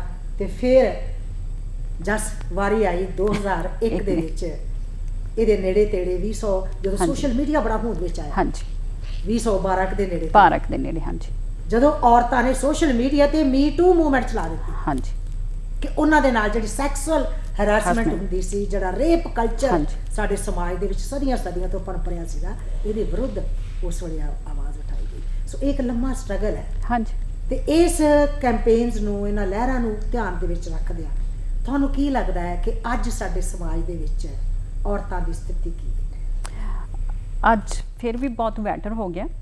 2000 ਦੇ ਮੈਂ ਬਾਲੀ ਪਿੱਛੇ ਤਾਂ ਨਾ ਹੀ ਜਾਵਾਂ, ਲਾਈਕ 2001 ਦੀ ਜਦੋਂ ਦੀ ਮੈਂ ਕਹਾਂ ਕਿ ਮੈਂ ਖੁਦ ਕੈਨੇਡਾ ਆਈ ਹਾਂ, ਜਦੋਂ ਤੁਹਾਨੂੰ ਲੱਗਾ ਕਿ ਮੈਂ ਆਪਣੇ ਪੈਰਾਂ ਤੇ ਖੜੀ ਆਪਣੇ ਪੈਰਾਂ ਤੇ ਖੜੀ ਹਾਂ, ਜਦੋਂ ਮੈਂ ਬਾਹਰ ਵਾਲੀ ਲਾਈਫ ਜੀਣਾ ਸ਼ੁਰੂ ਕੀਤੀ ਹੈ, ਉਸ ਟਾਈਮ ਤੇ ਵੀ ਬਹੁਤ ਜ਼ਿਆਦਾ ਸੋਸ਼ਲ, ਲਾਈਕ ਆਪਾਂ ਕਹਿ ਲਓ ਕਿ ਹੁੰਦਾ ਸੀ, ਸ਼ੋਸ਼ਣ ਵੀ ਕੁੜੀਆਂ ਨਾਲ ਹੁੰਦਾ ਰਿਹਾ ਇੱਥੇ। ਮੈਂ ਖੁਦ ਦੇਖਿਆ ਵੀ ਆਪਣੀ ਅੱਖਾਂ ਦੇ ਨਾਲ। ਬਹੁਤ ਸਾਰੀਆਂ ਕੁੜੀਆਂ ਇਹ ਹੁੰਦੀਆਂ ਸੀ ਕੰਮ ਤੇ ਵੀ ਆਵਾਜ਼ ਨਹੀਂ ਸੀ ਉਠਾਉਂਦੀਆਂ। ਜ਼ਰੂਰੀ ਨਹੀਂ ਹੈਗਾ ਕਿ ਬੁਲਿੰਗ ਜਾਂ ਸ਼ਖਸ ਦੇ ਨਾਲ ਹੀ ਹੁੰਦਾ ਸੀ, ਬਹੁਤ ਵਾਰੀ ਇਹ ਹੁੰਦਾ ਕਿ ਵਰਡਿੰਗ ਵੀ ਇੰਨੀ ਗੰਦੀ ਕੁੜੀਆਂ ਦੇ ਲਈ ਪ੍ਰੋਨਾਊਂਸ ਕੀਤੀ ਜਾਂਦੀ ਸੀਗੀ। ਸਪੈਸ਼ਲੀ ਦੇ ਵਿੱਚ ਆਪਣੇ ਕਲਚਰ ਦੇ ਵਿੱਚ ਕੁੜੀਆਂ ਫਿਰ ਕੁਝ ਕਹਿੰਦੀਆਂ ਨਹੀਂ ਹੈਗੀਆਂ। ਬੰਦੇ ਨੂੰ ਇਹ ਹੁੰਦਾ ਕਿ ਜੇ ਮੈਂ ਕੁਝ ਕਵਾਂਗੀ ਜਾਂ ਕੋਈ ਗੱਲ ਕਰਾਂਗੀ, ਘਰਦਿਆਂ ਨੇ ਵੀ ਮੈਨੂੰ ਹੀ ਬਲੇਮ ਦੇਣਾ ਹੈ, ਵੀ ਤੂੰ ਹੀ ਕਰਦੀ ਆ। ਹਸਬੈਂਡ ਨੇ ਵੀ ਇਹੀ ਕਹਿਣਾ ਕਿ ਤੂੰ ਹੀ ਕਰਦੀ ਹੋਣੀ, ਤੂੰ ਰੋਂਗ ਹੈ, ਜਾਂ ਵਾਈਫ ਹੈ ਜਾਂ ਮਦਰ ਇਨ ਲਾ ਹੈ, ਕਿਸੇ ਨੇ ਅੰਡਰਸਟੈਂਡ ਨਹੀਂ ਕਰਨਾ। ਮੈਂ ਖੁਦ ਦੇਖਿਆ ਹੈ, ਬਹੁਤ ਸਾਰੀਆਂ ਕੁੜੀਆਂ ਦੇ ਲਈ ਮੈਂ ਸਟੈਂਡ ਵੀ ਕੀਤਾ ਹੈ ਕੰਮ ਤੇ, ਉਹਨਾਂ ਨੂੰ ਸਮਝਾਇਆ ਵੀ ਹੈ ਜੇ ਤੂੰ ਖੁਦ ਨਹੀਂ ਖੜਾਂਗੀ ਕਿਸੇ ਨੇ ਹੈਲਪ ਨਹੀਂ ਕਰਨੀ। I am here for you, but ਜਿੰਨਾ ਚਿਰ ਤੂੰ ਖੁਦ ਨਹੀਂ ਆਪਣੇ ਆਪ ਨੂੰ ਮਜ਼ਬੂਤ ਕਰਾਂਗੀ, ਤੂੰ ਗੱਲ ਕਰਨੀ ਹੈ, ਚਾਹੇ ਉਹ ਘਰ ਦੀ ਹੈ, ਚਾਹੇ ਉਹ ਬਾਹਰ ਦੀ ਹੈ, ਚਾਹੇ ਉਹ ਫੈਮਲੀ ਦੀ ਹੈ। ਇੱਥੇ ਵੀ ਕੰਮ ਤੇ ਮੈਂ ਦੇਖਿਆ 2001 ਦੇ ਵਿੱਚ ਜਦੋਂ ਮੈਂ ਵੀ ਸ਼ੁਰੂ ਕੀਤਾ ਐਜ਼ ਏ ਮੈਨੇਜਰ ਦੀਆਂ ਜੌਬਾਂ ਤੇ ਗਈ ਹਾਂ, ਬਾਹਰ ਕੰਮ ਕੀਤਾ, ਨਾਲ ਦੇ ਵੀ ਕਈ ਵਾਰੀ ਗੋਰੇ ਲੰਘਦੇ ਸੀ, ਤੁਹਾਨੂੰ ਬਿਨਾਂ ਮਤਲਬ ਟੱਚ ਕਰਤਾ ਜਾਂ ਤੁਹਾਨੂੰ ਕੋਈ ਕਮੈਂਟ ਪਾਸ ਕਰਤਾ ਜਾਂ ਤੁਹਾਨੂੰ ਵੈਸੇ ਹੀ ਕਿਹਾ ਵੀ ਹਾਂ ਬੁਲੀ ਕਰ ਦੇਣਾ, ਜਾਂ ਵੈਸੇ ਹੀ ਕਿਹਾ ਕਿ ਤੂੰ ਇੱਥੇ ਬਹਿ ਨਹੀਂ ਸਕਦੀ, ਇਹ ਜੌਬ ਤੇਰੀ ਨਹੀਂ ਹੈਗੀ, ਤੂੰ ਇੱਥੇ ਖਾ ਨਹੀਂ ਸਕਦੀ। ਇਟਸ ਸੋ ਮੱਚ। ਪਰ ਹੁਣ ਦਾ ਟਾਈਮ ਇਹ ਹੈ ਕਿ ਬਹੁਤ ਸਾਰਾ ਕੁਝ ਚੇਂਜ ਹੋ ਗਿਆ, ਪਰ ਹਜੇ ਵੀ ਚੇਂਜ ਦੀ ਲੋੜ ਹੈ, ਸਪੈਸ਼ਲੀ ਆਪਣੇ ਕਲਚਰ ਦੇ ਵਿੱਚ ਗਾਈਡਨੈਸ ਦੀ ਬਹੁਤ ਲੋੜ ਹੈ, ਜਿੱਥੇ ਤੱਕ ਕਿ ਔਰਤ ਨੂੰ ਇਹ ਪਤਾ ਹੋਵੇ ਕਿ ਇਹ ਰੋਂਗ ਹੈ ਕਿ ਰਾਈਟ ਹੈ। ਚਾਹੇ ਮੈਂ ਇਹ ਨਹੀਂ ਕਹਿੰਦੀ ਘਰੋਂ ਬਾਹਰ ਹੀ ਹੋਵੇ, ਘਰ ਦੇ ਅੰਦਰ ਵੀ ਜਿਹੜੀ ਇੱਕ ਆਮ ਵੂਮਨ ਹੈ, ਜਿਹੜੀ ਮਦਰ ਹੈ, ਉਹਨੂੰ ਵੀ ਇਹ ਪਤਾ ਹੋਣਾ ਚਾਹੀਦਾ ਰੋਂਗ ਕੀ ਹੈ ਤੇ ਰਾਈਟ ਕੀ ਹੈ। ਜ਼ਰੂਰੀ ਨਹੀਂ ਹੈਗਾ ਕਿ ਤੁਸੀਂ ਇੱਕ ਕਿਚਨ ਦੇ ਵਿੱਚ ਕੰਮ ਕਰਦੇ ਆ ਬੰਦਾ, ਉਹ ਸਿਰਫ ਘਰ ਦੀ ਵੂਮਨ ਹੀ ਹੈ, ਉਹਨੂੰ ਕੁਛ ਨਹੀਂ ਪਤਾ, ਉਹ ਵੀ ਇਹਦੇ ਵਿੱਚ ਵੀ ਇੰਪਾਵਰ ਹੈ ਜੇ ਉਹ ਆਪਣੇ ਲਈ ਸਟੈਂਡ ਕਰ ਸਕਦੀ ਹੈ। ਰੋਂਗ ਤੇ ਰੋਂਗ ਹੈ, ਰਾਈਟ ਤੇ ਰਾਈਟ ਹੈ, ਉਹਨੂੰ ਇੰਨਾ ਪਤਾ ਹੋਣਾ ਚਾਹੀਦਾ। ਜਦ ਗੱਲ ਹੈ ਕਿ ਤੁਹਾਨੂੰ ਸਭ ਤੋਂ ਪਹਿਲੀ ਗੱਲ ਹੈ ਕਿ ਤੁਹਾਨੂੰ ਰਾਈਟ ਤੇ ਰੋਂਗ ਦਾ ਪਤਾ ਹੋਵੇ ਕਿ ਮੇਰੇ ਨਾਲ ਜਦ ਵਧੀਕੀ ਹੋ ਰਹੀ ਹੈ ਤੇ ਇਹ ਗਲਤ ਹੈ ਤੇ ਮੇਰੇ ਮੂੰਹ 'ਚ ਜ਼ੁਬਾਨ ਹੈ, ਮੈਂ ਬੋਲ ਸਕਦੀ। ਤੁਸੀਂ ਬੱਚਿਆਂ ਨੂੰ ਵੀ ਉਹੀ ਸਿਖਾਓਗੇ ਜੋ ਤੁਸੀਂ ਖੁਦ ਸਿੱਖੋਗੇ। ਜੇ ਹੁਣ ਤੁਹਾਡੇ ਨਾਲ ਰੋਂਗ ਹੋ ਰਿਹਾ ਜਾਂ ਤੁਸੀਂ ਕਿਸੇ ਨਾਲ ਰੋਂਗ ਕਰ ਰਹੇ ਹੋ, ਕੱਲ ਨੂੰ ਬੱਚੇ ਵੀ ਉਹੀ ਕਰਨਗੇ। ਮੈਂ ਕਹਿੰਦੀ ਹਾਂ ਤੁਸੀਂ ਦੂਸਰੇ ਨੂੰ ਸਿੱਖਿਆ ਦੇਣ ਤੋਂ ਪਹਿਲਾਂ ਆਪਣੇ ਆਪ ਨੂੰ ਸੁਧਾਰੋ। ਜੇ ਤੁਸੀਂ ਆਪਣੇ ਆਪ ਨੂੰ ਸਟਰੋਂਗ ਕਰ ਲਓਗੇ, ਇਟਸ ਓਕੇ। ਕਈ ਵਾਰੀ ਹੁੰਦਾ 1 ਮੰਥ 2 ਮੰਥ ਔਖੇ ਨਿਕਲਦੇ ਨੇ, ਉਸ ਤੋਂ ਬਾਅਦ ਤੁਸੀਂ ਉਸ ਰਾਹ ਤੇ ਤੁਰ ਪੈਂਦੇ ਨੇ, ਤੁਹਾਨੂੰ ਅੱਗੇ ਅੱਗੇ ਆਪਣੇ ਆਪ ਹੀ ਦਿਸ਼ਾ ਮਿਲ ਜਾਂਦੀ ਹੈ। ਬਹੁਤ ਸਾਰੇ ਲੋਕੀ ਹੁੰਦੇ ਨੇ ਬਾਹਰ ਗੱਲਬਾਤ ਕਰ ਲੈਂਦੇ ਨੇ। ਮੇਰਾ ਆਪਣਾ ਐਕਸਪੀਰੀਅੰਸ ਹੈ ਕੰਮ ਤੇ, ਮੈਂ ਕਿਸੇ ਕੁੜੀ ਨੂੰ ਵੀ ਸਵੇਰ ਨੂੰ ਜਾ ਕੇ, ਮੈਨੂੰ ਆਦਤ ਹੈ ਐਜ਼ ਏ ਮੈਨੇਜਰ, ਮੈਂ ਪੂਰੀ ਫਲੋਰ ਤੇ ਹਰ ਇੱਕ ਬੰਦੇ ਨੂੰ ਬੁਲਾਉਣੀ ਹੈ ਸਵੇਰ ਨੂੰ, ਚਾਹੇ ਉਹ ਕੋਈ ਵੀ ਹੋਵੇ ਕੰਮ ਤੇ ਆਵੇ, ਹੈਲੋ ਹਾਈ, ਕਿਉਂਕਿ ਤੁਹਾਨੂੰ ਇੱਕ ਗੱਲ ਕਰਨ ਦੇ ਤਰੀਕੇ ਤੋਂ ਪਤਾ ਲੱਗਦਾ ਜੇ ਖੁਸ਼ ਹੈ ਕਿ ਦੁਖੀ ਹੈ। ਹਾਂ ਗੱਲ ਨਾਲ ਇਫ ਯੂ ਮੇਕ ਅਗਰ ਕਨੈਕਸ਼ਨ ਹੋਣਗੇ, ਹਾਂ ਤੁਸੀਂ ਦੂਸਰੇ ਨੂੰ ਜਾਣ ਹਾਂਜੀ, ਤੁਸੀਂ ਜਾਣ ਸਕਦੇ ਹੋ। ਉਹਦੇ ਵਿੱਚ ਇੱਕ ਸਿੰਪਲ ਹੈਲੋ ਹਾਈ ਨੇ, ਜਿੱਦਾਂ ਸਮਾਈਲ ਦੇ ਨਾਲ ਹੈਲੋ ਆਈ ਕਿ ਉਹ ਖੁਸ਼ ਹੈ, ਅੱਜ ਘਰੋਂ ਵਧੀਆ ਆਈ ਹੈ। ਕਈ ਵਾਰੀ ਤੁਹਾਨੂੰ ਅਗਲੇ ਦਾ ਫੇਸ ਤੇ ਕੀ ਪਤਾ ਲੱਗਦਾ, you want to talk. Mostly ਮੇਰਾ ਇਹੀ ਹੁੰਦਾ ਕਿ ਯੂ ਵਾਂਟ ਟੂ ਟਾਕ। ਜੇ ਕੋਈ ਲੋੜ ਹੈ, ਕੋਈ ਗੱਲ ਹੈ, ਯੂ ਕੈਨ ਕਾਲ ਮੀ। ਜੇ ਗੱਲ ਕਰਨੀ ਹੈ ਕਰ ਸਕਦੇ, ਤੁਸੀਂ ਅਗਲੇ ਨੂੰ ਆਪਸ਼ਨ ਦੇਣ। ਹੁਣ ਮੇਰੇ ਵਰਗਾ ਆਪਸ਼ਨ ਵੀ ਦਿੰਦਾ। ਬਹੁਤ ਵਾਰੀ ਇਹ ਹੁੰਦਾ ਕਿ ਕੁੜੀ ਗੱਲ ਕਰਨਾ ਨਹੀਂ ਚਾਹੁੰਦੀ ਹੁੰਦੀ। ਹੁਣ ਮੈਂ ਉੱਥੇ ਇਹ ਕਹਿਣਾ ਚਾਹੂੰਗੀ ਕਿ ਗੱਲ ਕਰੋ, ਗੱਲ ਕਰੋ। ਬਾਹਰ ਜਾ ਕੇ ਬਹੁਤ ਸਾਰੀਆਂ ਸੁਸਾਇਟੀਜ਼ ਨੇ, ਤੁਸੀਂ ਰਨ ਕਰਦੇ ਹੋ, ਬਹੁਤ ਸਾਰੇ ਲੋਕੀ ਨੇ ਜਿਹੜੇ ਬਾਹਰ ਹੈਲਪ ਹੈਗੀ ਹੈ। ਮੈਂ ਇੱਕ ਇੱਥੇ ਥੋੜੀ ਜਿਹੀ ਹੋਰ ਵੀ ਇਨਫੋਰਮੇਸ਼ਨ ਜਾਇਜ਼ ਦੇਣੀ ਹੈ। ਹਾਂਜੀ, ਕਿ ਜੇਕਰ ਲੱਗਦਾ ਹੈ ਕਿ ਤੁਹਾਨੂੰ ਕੋਈ ਜਗ੍ਹਾ ਗੱਲ ਕਰਨ ਵਾਲੀ ਨਹੀਂ, ਤਾਂ ਤੁਸੀਂ ਆਪਣੇ ਡਾਕਟਰ ਦੇ ਕੋਲ ਜਾ ਸਕਦੇ ਹੋ। ਹਾਂਜੀ, ਤੁਹਾਡਾ ਫੈਮਿਲੀ ਡਾਕਟਰ ਹੈ, ਤੁਸੀਂ ਉੱਥੇ ਜਾ ਕੇ ਵੀ ਉਹਨਾਂ ਨਾਲ ਗੱਲ ਕਰ ਸਕਦੇ ਹੋ। ਉਹ ਵੀ ਤੁਹਾਡੀ ਹੈਲਪ ਕਰ ਸਕਦੇ ਹੋ। ਹਾਂਜੀ, ਇੱਥੇ ਇਹ ਵੀ ਹੈ ਕਿ ਹਰੇਕ ਕੰਪਨੀ ਦੇ ਕੋਲ ਵੀ ਹੈ। ਤੇ ਹਾਂ, ਇਹਦੇ ਨਾਲ ਇਹ ਵੀ ਦੱਸ ਦਿਓ ਕਿ ਕੌਨਫੀਡੈਂਸ਼ੀਅਲ। ਹਾਂਜੀ, ਹਰੇਕ ਕੰਪਨੀ ਦੇ ਕੋਲ ਇੱਕ 1-800 ਨੰਬਰ ਹੁੰਦਾ, ਜ਼ਿਆਦਾਤਰ ਹਰੇਕ ਵੱਡੀਆਂ ਕੰਪਨੀਆਂ ਦੇ ਵਿੱਚ ਹੁੰਦਾ, ਕਿ ਜਿੱਥੇ ਤੁਹਾਨੂੰ ਮੈਂਟਲੀ ਹੈਲਪ ਮਿਲ ਜਾਂਦੀ ਹੈ, ਤੁਹਾਨੂੰ ਗਾਈਡੈਂਸ ਮਿਲ ਜਾਂਦੀ ਹੈ। ਜੇ ਤੁਹਾਨੂੰ ਹਰਾਸਮੈਂਟ ਕੰਪਨੀ ਵੱਲੋਂ ਵੀ ਹੋ ਰਿਹਾ, ਚਾਹੇ ਫੈਮਿਲੀ ਵੱਲੋਂ ਵੀ, ਉਹ ਇਹ ਹੁੰਦਾ ਕਿ ਤੁਹਾਡਾ ਸੀਕ੍ਰੇਟ ਤੁਹਾਡਾ ਹੀ ਰਹਿੰਦਾ। ਐਜ਼ ਏ ਮੈਨੇਜਰ ਨਹੀਂ ਕਿਸੇ ਨੂੰ ਪਤਾ ਹੁੰਦਾ, ਐਜ਼ ਏ ਵਰਕਰ ਨਹੀਂ ਕਿਸੇ ਨੂੰ ਪਤਾ ਹੁੰਦਾ। ਤੁਹਾਡੀ ਕਾਲ ਜਾਂਦੀ, ਜਿਹਨੇ ਮੋਰੇ ਆਨਸਰ ਕਰਨਾ ਹੁੰਦਾ, ਉਹ ਬੰਦੇ ਦਾ ਸਾਨੂੰ ਵੀ ਨਹੀਂ ਪਤਾ ਹੁੰਦਾ ਕੌਣ ਆਨਸਰ ਕਰ ਰਿਹਾ। ਉਹ 'ਚ ਇਹ ਹੈ ਕਿ ਤੁਸੀਂ ਆਪਣੀ ਗੱਲ ਕਰ ਸਕਦੇ ਹੋ, ਤੁਹਾਡੀ ਜਿਹੜੀ ਹੈਲਪ ਹੈ ਤੁਹਾਨੂੰ ਮਿਲ ਜਾਂਦੀ ਹੈ। ਪਰ ਹੈਲਪ ਤਾਂ ਹੀ ਮਿਲੇਗੀ ਜੇ ਆਪਣੇ ਕਲਚਰ 'ਚ ਹੁਣ ਕੁੜੀਆਂ ਬੋਲਣਗੀਆਂ। ਜੇ ਤੁਸੀਂ ਘੁੱਟ-ਘੁੱਟ ਕੇ ਜੀਣ ਨੂੰ ਪਹਿਲ ਦਿੰਦੇ ਹੋ, ਤਾਂ ਫਿਰ ਤੁਸੀਂ ਕਦੇ ਵੀ ਉਸ ਸਥਿਤੀ ਦੇ ਵਿੱਚੋਂ ਬਾਹਰ ਨਹੀਂ ਆ ਸਕਦੇ। ਇਹ ਗੱਲ ਜਾਇਜ਼ ਕਹਿ ਰਹੀ ਹੈ। ਸੋ ਬੋਲਣ ਦੀ ਜ਼ਰੂਰਤ ਹੈ। ਅਗਰ ਤੁਹਾਨੂੰ ਕਿਸੇ ਵੇਲੇ ਕੋਈ ਪ੍ਰੋਬਲਮ ਹੈ, ਤਾਂ ਤੁਸੀਂ ਆਪਣੇ ਜਿੱਥੇ ਕੰਮ ਕਰਦੇ ਹੋ ਉੱਥੇ ਕਿਸੇ ਵੀ ਵਿਸ਼ਵਾਸਯੋਗ ਵਿਅਕਤੀ ਦੇ ਨਾਲ ਗੱਲਬਾਤ ਕਰ ਸਕਦੇ ਹੋ। ਆਪਣੇ ਡਾਕਟਰ ਕੋਲ ਜਾ ਕੇ ਡਾਕਟਰ ਦੇ ਨਾਲ ਆਪਣੀ ਗੱਲ ਸਾਂਝੀ ਕਰ ਸਕਦੇ ਹੋ। ਤੁਹਾਡੀ ਜਿਹੜੀ ਗੱਲ ਹੈ ਬਿਲਕੁਲ ਕੌਨਫੀਡੈਂਸ਼ੀਅਲ ਹੀ ਰਹੇਗੀ। ਇੱਕ ਗੱਲ ਹੋਰ ਨਿੱਕੀ ਜਿਹੀ ਮੇਰੇ ਦਿਮਾਗ 'ਚ ਆ ਗਈ ਜੈਸ, ਕਿ ਜਿੰਨਾ ਚਿਰ ਤੁਸੀਂ ਕੰਮ ਕਰਦੇ ਰਹੇ ਹੋ, ਜਾਂ ਜਿਹੜੀ ਜਗ੍ਹਾ ਤੇ ਤੁਸੀਂ ਕੰਮ ਕਰਦੇ ਹੋ, ਉੱਥੇ ਜਿਹੜਾ ਹੁੰਦਾ ਤੁਹਾਡੀ ਵੇਜਸ ਹੁੰਦੀਆਂ ਨੇ, ਤਨਖਾਹਾਂ ਹੁੰਦੀਆਂ ਨੇ, ਉਹਦੇ ਵਿੱਚ ਵੀ ਕਦੇ ਡਿਸਕ੍ਰਿਮੀਨੇਸ਼ਨ ਹੁੰਦੀ ਹੈ ਕਿ ਉਸੇ ਹੀ ਪੋਸਟ ਦੇ ਉੱਪਰ ਮਰਦ ਨੂੰ ਤਨਖਾਹ ਜ਼ਿਆਦਾ ਮਿਲਦੀ ਹੋਵੇ ਤੇ ਔਰਤ ਨੂੰ ਤਨਖਾਹ ਘੱਟ ਮਿਲਦੀ ਹੋਵੇ? ਐਕਚੁਅਲੀ ਹੁਣ ਘਟ ਗਿਆ ਹੈ, ਪਹਿਲਾਂ ਸੀਗਾ। ਜੇ ਪਹਿਲਾਂ ਇਹ ਸੀਗਾ ਜਦੋਂ ਮੈਂ ਸੁਪਰ ਸਟੋਰ ਸ਼ੁਰੂ ਕੀਤਾ 2004-05 ਦੇ ਵਿੱਚ, ਉਸ ਟਾਈਮ ਤੇ ਇਹ ਸੀਗਾ ਕਿ ਜੇ ਕੁੜੀ ਸਟਾਰਟ ਕਰਦੀ ਹੈ, ਕੁੜੀ ਨੂੰ ਘੱਟ ਪੈਸੇ ਦਿੰਦੇ ਨੇ। ਪਰ ਉਸ ਟਾਈਮ ਇਹ ਸੀਗਾ ਕਿ ਆਈ ਵਾਜ਼ ਲੱਕੀ ਕਿ ਮੈਨੂੰ ਐਕਚੁਅਲੀ ਮੁੰਡੇ ਨਾਲ ਵੀ ਵੱਧ ਪੇ ਦੇ ਕੇ ਉਹਨਾਂ ਨੇ ਰੱਖਿਆ। ਪਰ ਉਸ ਟਾਈਮ ਸੀਗਾ। ਹੁਣ ਬਹੁਤ ਸਾਰੀਆਂ ਕੰਪਨੀਆਂ ਦੇ ਵਿੱਚ ਇਹ ਨਹੀਂ ਹੈਗਾ। ਪਰ ਆਪਾਂ ਜੇ ਵੈਸੇ ਛੋਟੀ-ਮੋਟੀਆਂ ਕੰਪਨੀਆਂ ਗੱਲ ਕਰੀਏ, ਜੇ ਕਿਸੇ ਦੀ ਆਪਣੀ ਖੁਦ ਦੀ ਸਟੋਰ ਹੈ, ਉਹਨਾਂ ਦੀ ਆਪਣੀ ਮਰਜ਼ੀ ਹੈ। ਪਰ ਆਲਮੋਸਟ ਜਿਹੜੀਆਂ ਵੱਡੀਆਂ ਪੋਸਟਾਂ ਨੇ ਰਾਈਟ ਨਾਓ ਕੈਨੇਡਾ ਦੇ ਵਿੱਚ ਨਹੀਂ, ਉਹਦੇ ਵਿੱਚ ਇਹ ਨਹੀਂ ਹੈਗਾ, ਉਹ 'ਚ ਇਕੁਅਲ ਹੈ। ਚਾਹੇ ਉਹ ਮੈਨੇਜਰ ਕੁੜੀ ਹੈ, ਚਾਹੇ ਉਹ ਮੁੰਡਾ ਹੈ, ਚਾਹੇ ਗਰੋਸਰੀ ਸੁਪਰਵਾਈਜ਼ਰ ਹੈ। ਹਾਂਜੀ, ਹਾਈ ਪੋਸਟਾਂ ਦੇ ਸਭ ਤੇ ਠੀਕ ਹੈ। ਜੇ ਲੋਕਲ ਵੇਜ ਵੀ ਕਰੀਏ ਰਾਈਟ ਨਾਓ, ਜੇ $15 ਸਟਾਰਟਿੰਗ ਹੈ, ਕੁੜੀ ਲਈ ਵੀ ਓਨੀ ਹੈ ਤੇ ਮੁੰਡੇ ਲਈ ਵੀ ਓਨੀ ਹੈ। ਕੋਈ ਇਹੋ ਜਿਹਾ ਵੀ ਹੈਗਾ ਜਿੱਥੇ ਡਿਸਕ੍ਰਿਮੀਨੇਸ਼ਨ ਹੁੰਦੀ ਹੈ, ਮਤਲਬ ਗਰਲਸ ਦੇ ਨਾਲ ਜਾਂ ਕਿਸੇ ਦੇ ਨਾਲ? ਕੋਈ ਇੰਜ ਦਾ ਵੀ ਹੈਗਾ ਇਹੋ ਜਿਹਾ ਵਰਗ ਲੜਕੀਆਂ ਦਾ ਜਿਹਦੇ ਨਾਲ ਕੋਈ ਡਿਸਕ੍ਰਿਮੀਨੇਸ਼ਨ ਹੁੰਦਾ? ਨਹੀਂ, ਇਹੋ ਜਿਹਾ ਅੱਜ ਕੱਲ੍ਹ ਕੰਮਾਂ ਤੇ ਤਾਂ ਕਾਫੀ ਘੱਟ ਗਿਆ ਆ। ਪਰ ਇੰਨਾ ਹੈ ਕਿ ਜਦੋਂ ਆਪਾਂ ਅਪਲਾਈ ਕਰਦੇ ਹਾਂ ਜੌਬ ਦੇ ਲਈ, ਆਪਣਾ ਵੀ ਫਰਜ਼ ਬਣਦਾ, ਕੁੜੀਆਂ ਦਾ ਵੀ ਫਰਜ਼ ਬਣਦਾ ਕਿ ਮੈਂ ਮੋਸਟਲੀ ਜਦੋਂ ਮੈਂ ਹਾਇਰ ਕਰਦੀ ਹਾਂ ਕਿਸੇ ਨੂੰ, ਮੈਂ ਮੋਸਟਲੀ ਕੁੜੀ ਨੂੰ ਐਕਸਪਲੇਨ ਕਰ ਦਿੰਦੀ ਹਾਂ ਕਿ ਤੈਨੂੰ ਮੁੰਡਿਆਂ ਨਾਲ ਵੀ ਕੰਮ ਕਰਨਾ ਪਏਗਾ, ਕਿਉਂਕਿ ਇਟਸ ਲਾਈਕ ਮੁੰਡੇ ਵੀ ਉਹੀ ਕੰਮ ਕਰਦੇ ਨੇ, ਕੁੜੀਆਂ ਵੀ ਉਹੀ ਕੰਮ ਕਰਦੀਆਂ, ਇਸ ਸ਼ਿਫਟ ਵਰਕ ਜੋ ਵੀ ਹੈ। ਕਿਉਂਕਿ ਮੇਰਾ ਇਹ ਹੁੰਦਾ ਹੈ ਕਿ ਆਪਣੇ ਕਲਚਰ ਦੇ ਵਿੱਚ ਬਾਅਦ ਵਿੱਚ ਕੁੜੀਆਂ ਨੂੰ ਕਈ ਵਾਰੀ ਫੈਮਿਲੀ ਅਲਾਓ ਨਹੀਂ ਕਰਦੀ, ਫਿਰ ਕੁੜੀ ਦੀ ਪ੍ਰੋਬਲਮ ਸੋਲਵ ਹੋਣ ਤੋਂ ਜ਼ਿਆਦਾ ਵੱਧ ਜਾਂਦੀ ਹੈ। ਉਹਨਾਂ ਨਾਲ ਉਹਦੀ ਫੈਮਿਲੀ ਦੇ ਵਿੱਚ ਇਸ਼ੂ ਆ ਜਾਂਦੇ ਨੇ, ਫਿਰ ਉਹਨੂੰ ਵੀ ਅੰਡਰਸਟੈਂਡਿੰਗ ਘੱਟ ਹੁੰਦੀ ਹੈ। ਮੇਰਾ ਹੁੰਦਾ ਕਿ ਪਹਿਲਾਂ ਉਹਨੂੰ ਐਕਸਪਲੇਨ ਕਰ ਦਿਓ, ਜੇ ਬੰਦਾ ਹੈਗਾ ਐਗਰੀ ਕਰਦਾ ਹੈ ਫਿਰ ਉਹਨੂੰ ਉਸ ਤਰੀਕੇ ਦੀ ਜੌਬ ਦੇ ਦਿਓ, ਨਹੀਂ ਤੇ ਜੇ ਹੀ ਕਰਨਾ ਚਾਹੁੰਦਾ ਉਹ ਵੱਖਰੀ ਗੱਲ ਹੈ। ਪਰ ਬਹੁਤ ਸਾਰੀਆਂ ਜਗ੍ਹਾ ਤੇ ਹਜੇ ਵੀ ਹੋ ਰਿਹਾ ਵਾ।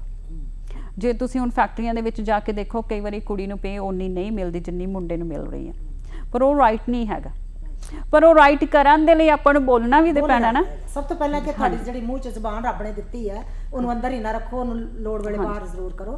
ਕਿਉਂਕਿ ਅਸੀਂ ਉਹੋ ਜਿਹੇ ਮੁਲਕ ਦੇ ਵਿੱਚ ਰਹਿ ਰਹੇ ਹਾਂ ਜਿੱਥੇ ਕਿ ਡਿਸਕ੍ਰਿਮੀਨੇਸ਼ਨ ਮਿਨੀਮਮ ਹੋਣਾ ਚਾਹੀਦਾ, ਅਵਲ ਤੇ ਹੋਣਾ ਹੀ ਨਹੀਂ ਚਾਹੀਦਾ। ਵੈਸੇ ਤਾਂ ਇਹ ਹੈ ਹੋਣਾ ਹੀ ਨਹੀਂ ਚਾਹੀਦਾ। ਹਾਂ, ਜੇ ਤੁਹਾਡੇ ਨਾਲ ਹੁੰਦਾ ਤਾਂ ਯੂ ਮਸਟ ਸਪੀਕ ਆਊਟ। ਇੱਕ ਹੋਰ ਵਰਗ ਹੈ ਜਿਹੜਾ ਕਿ ਮੈਨੂੰ ਲੱਗਦਾ ਜਿਹਦੀਆਂ ਗਰਲਸ ਜ਼ਰੂਰ ਸ਼ਿਕਾਰ ਹੁੰਦੇ, ਇੰਟਰਨੈਸ਼ਨਲ ਸਟੂਡੈਂਟ ਬਹੁਤ ਸਾਰੇ ਆਉਂਦੇ। ਹਾਂਜੀ, ਉਹ ਜਦੋਂ ਉਹਨਾਂ ਨੂੰ ਥੋੜਾ ਬਹੁਤ ਕੰਮ ਕਰਨ ਦਾ ਇਜਾਜ਼ਤ ਮਿਲਦੀ ਹੈ ਤਾਂ ਤੁਹਾਡੀ ਵਰਕਪਲੇਸ ਦੇ ਉੱਪਰ ਵੀ ਜ਼ਰੂਰ ਕੋਈ ਇਹੋ ਜਿਹੇ ਸਟੂਡੈਂਟ ਕੁੜੀਆਂ ਕੰਮ ਕਰਦੀਆਂ ਹੋਣਗੀਆਂ, ਕਿੰਨਾ ਕੁ ਉਹਨਾਂ ਦੇ ਨਾਲ ਡਿਸਕ੍ਰਿਮੀਨੇਸ਼ਨ ਹੁੰਦਾ ਹੈ ਜਾਂ ਕੋਈ ਬਾਇਸਡ ਜਿਹੜਾ ਵਾ ਹਾਂਜੀ, ਜੇ ਕਹ ਲਓ ਕਿ ਜਿਹੜੀ ਵੱਡੀ ਫਰਮ ਕੰਮ ਕਰਦੇ ਆ ਉਹਦੇ ਵਿੱਚ ਤਾਂ ਇਹ ਹੁੰਦਾ ਕਿ ਜੇ ਤੁਸੀਂ ਓਪਨ ਵਰਕ ਪਰਮਿਟ ਤੇ ਹੋ, ਜੇ ਤੁਸੀਂ 20 ਆਵਰ ਅਲਾਉ ਕਰ ਸਕਦੇ ਹੋ, ਤੁਹਾਨੂੰ 20 ਆਵਰ ਹੀ ਕੰਮ ਕਰਨਾ ਪੈਂਦਾ ਹੈ। ਫਿਰ ਆਪਣੇ ਕਲਚਰ ਦੇ ਵਿੱਚ ਕੁੜੀਆਂ ਕਈ ਵਾਰੀ ਕੁੜੀਆਂ ਜਾਂ ਮੁੰਡੇ ਸਾਰੇ ਪੁੱਛਣ ਲੱਗ ਜਾਂਦੇ ਨੇ, ਨਹੀਂ ਸਾਡੇ 20 ਆਵਰਸ ਦੇ ਨਾਲ ਸਰਦਾ ਨਹੀਂ ਹੈਗਾ। ਫਿਰ ਉਹਦੇ ਵਿੱਚ ਇਹ ਹੁੰਦਾ ਕਿ ਮੈਂ ਖੁਦ ਉਹਨਾਂ ਨੂੰ ਕਹਿੰਦੀ ਵੀ ਮੈਂ ਨਹੀਂ ਦੇ ਸਕਦੀ, ਤੁਸੀਂ ਕਿਤੇ ਹੋਰ ਟਰਾਈ ਕਰ ਲਓ। ਕਈ ਵਾਰੀ ਆਪਣੇ ਰਾਈਟ ਨਾਓ ਇਹ ਹੈਗਾ ਕਿ ਕਈ ਰੈਸਟੋਰੈਂਟ ਵਾਲੇ ਜਾਂ ਕਈ ਉੱਦਾਂ ਕੰਪਨੀਆਂ ਤੁਹਾਨੂੰ ਕੈਸ਼ ਦੇ ਦਿੰਦੀਆਂ, ਉਹ ਵੱਖਰੀ ਗੱਲ ਆ, ਹਰੇਕ ਦੀ ਆਪਣੀ ਆ ਕਿ ਕੋਈ ਦਿੰਦਾ ਕਿ ਨਹੀਂ ਦਿੰਦਾ। ਪਰ ਇਹ ਹੈ ਕਿ ਅੱਜ ਕੱਲ੍ਹ ਵੱਡੀਆਂ ਕੰਪਨੀਆਂ ਬਾਏ ਰੂਲ ਹੀ ਜਾਣਾ ਪੈਂਦਾ, ਤੁਹਾਨੂੰ 20 ਆਵਰ ਹੀ ਅਲਾਉ ਹੁੰਦੇ, 20 ਆਵਰ ਹੀ ਕਰਨੇ ਪੈਂਦੇ। ਕਈ ਵਾਰੀ ਜਦੋਂ ਉਹਨਾਂ ਨੂੰ ਬੱਚਿਆਂ ਲਈ ਬੈਟਰ ਇਹ ਹੁੰਦਾ ਜਦੋਂ ਉਹਨਾਂ ਨੂੰ ਓਪਨ ਸਟੱਡੀ ਪਰਮਿਟ ਮਿਲਦਾ, ਫਿਰ ਉਹ 40 ਆਵਰ ਕਰ ਸਕਦੇ ਹੁੰਦੇ ਨੇ।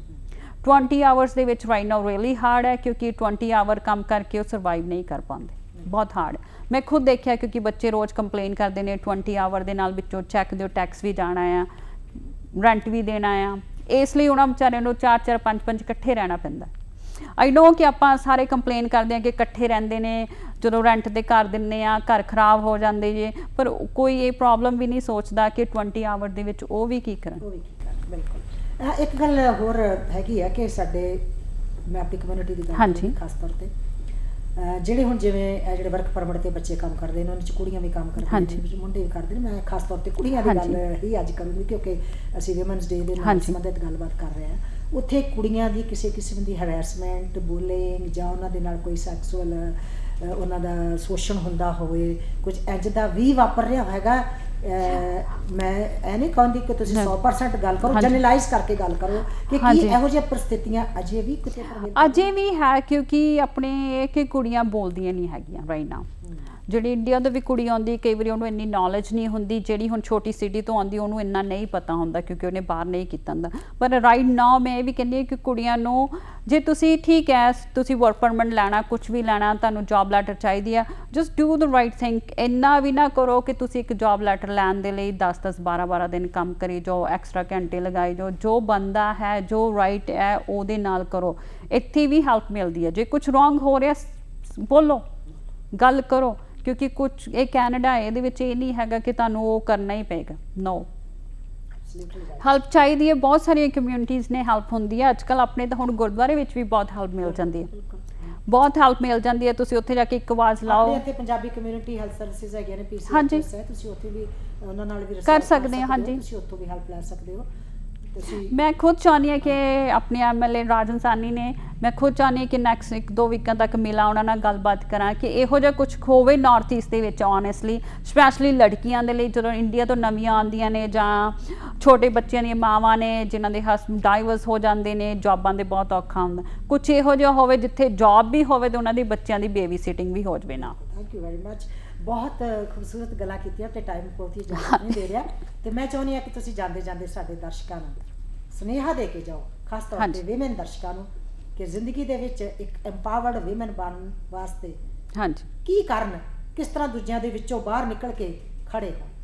ਪਹਿਲਾਂ ਤਾਂ ਮੇਨ ਗੱਲ ਇਹ ਹੈ ਕਿ ਬੀ ਯੋਰਸੈਲਫ। ਜੋ ਹੈ ਤੁਸੀਂ, ਜੋ ਆਪਣੇ ਆਪ ਤੇ ਬਿਲੀਵ ਕਰੋ, ਦੂਜੇ ਨੂੰ ਨਾ ਦੇਖੋ। ਤੁਹਾਨੂੰ ਜਸ ਪੰਗੂ ਬਣਨ ਦੀ ਲੋੜ ਨਹੀਂ। ਬੀ ਯੋਰਸੈਲਫ, ਜੋ ਤੁਸੀਂ ਹੈ ਬੋਲੋ, ਆਲੇ ਦੁਆਲੇ ਗੱਲਬਾਤ ਕਰੋ। ਜੇ ਰੋਂਗ ਹੋ ਰਿਹਾ ਹੈ, ਮੈਂ ਇਹ ਨਹੀਂ ਕਹਿੰਦੀ ਕਿ ਹਰੇਕ ਨਾਲ ਹੀ ਹੁੰਦਾ, ਜੇ ਕਿਸੇ ਨਾਲ ਰੋਂਗ ਹੋ ਰਿਹਾ ਬੋਲੋ। ਇੱਥੇ ਪੁਲਿਸ ਹੈ, ਸੋਸ਼ਲ ਸਰਵਿਸਿਜ਼ ਨੇ, ਬਹੁਤ ਸਾਰੇ ਲੋਕ ਇੱਕ ਦੂਜੇ ਨੂੰ ਜਾਣਦੇ। ਜੇ ਤੁਸੀਂ ਨਹੀਂ ਬੋਲੋਗੇ ਕੋਈ ਹੈਲਪ ਨਹੀਂ ਹੋਏਗੀ। ਬੀ ਯੋਰਸੈਲਫ, ਜੋ ਤੁਸੀਂ ਹੈ ਆਪਣੇ ਆਪ ਤੇ ਬਿਲੀਵ ਕਰੋ। ਜੋ ਮਿਲਦਾ ਆਲੇ ਦੁਆਲੇ, ਗੋ ਵਿਦ ਦ ਫਲੋ। ਇਹ ਨਹੀਂ ਹੈਗੀ ਕਿ ਮੈਨੂੰ ਇੱਕ ਜੌਬ ਨਹੀਂ ਮਿਲੀ ਤੁਸੀਂ ਸੈਡ ਹੋ ਕੇ ਬਹਿ ਜਾਓ। ਨੋ, ਕੀਪ ਟਰਾਈਂਗ। ਮੈਂ ਅੱਜ ਵੀ ਟਰਾਈ ਕਰ ਰਹੀ ਹਾਂ, ਕਿਸੇ ਹੋਰ ਕੰਪਨੀ ਜੌਬ ਮਿਲੇ ਜੀ I will go for it. ਤੁਹਾਨੂੰ ਟਰਾਈ ਕਰਨਾ ਪਏਗਾ। Thank you. ਹਾਂਜੀ, ਥੈਂਕ ਯੂ ਜੈਸ, ਬਹੁਤ ਥੈਂਕ ਯੂ ਜੀ ਤੁਹਾਡਾ ਮੈਨੂੰ ਸੱਦਣ ਦੇ ਲਈ। ਥੈਂਕ ਯੂ, ਤੁਸੀਂ ਸਾਡੀ ਗੱਲਬਾਤ 'ਚ ਸ਼ਾਮਿਲ ਹੋਏ। Thank you very much. Thank you, thank you. So ਇਹ ਸਨ ਸਾਡੇ ਨਾਲ ਜਸ ਪੰਗੂ ਜੀ, ਜਿਹੜੇ ਕਿ ਅੱਜ ਇੰਟਰਨੈਸ਼ਨਲ ਵਿਮਨਸ ਡੇ ਜਿਹੜਾ ਕਿ 8 ਮਾਰਚ ਨੂੰ ਹਰ ਸਾਲ ਆਉਂਦਾ ਹੈ, ਉਸ ਦਿਨ ਦੇ ਸੰਬੰਧ ਦੇ ਵਿੱਚ ਇਹਨਾਂ ਨੇ ਬਹੁਤ ਹੀ ਖੂਬਸੂਰਤ ਤੇ ਵਧੀਆ ਬੇਬਾਕ ਜਾਣਕਾਰੀ ਸਾਡੇ ਨਾਲ ਸਾਂਝੀ ਕੀਤੀ ਹੈ। ਉਮੀਦ ਹੈ ਸਾਡੇ ਦਰਸ਼ਕਾਂ ਨੂੰ ਪਸੰਦ ਆਈ ਹੋਏਗੀ। ਇਸੇ ਤਰ੍ਹਾਂ ਅਸੀਂ ਅੱਗੇ ਤੋਂ ਵੀ ਹੋਰ ਨਵੇਂ ਮਹਿਮਾਨਾਂ ਦੇ ਨਾਲ ਪ੍ਰੋਗਰਾਮ ਗੱਲਬਾਤ ਦੇ ਵਿੱਚ ਸ਼ਾਮਿਲ ਹੁੰਦੇ ਰਹਾਂਗੇ। ਵੇਖਦੇ ਰਹੋ ਪੰਜਾਬੀ ਨੈਸ਼ਨਲ TV। ਉਮੀਦ ਤੁਹਾਡੀ, ਕੋਸ਼ਿਸ਼ ਸਾਡੀ।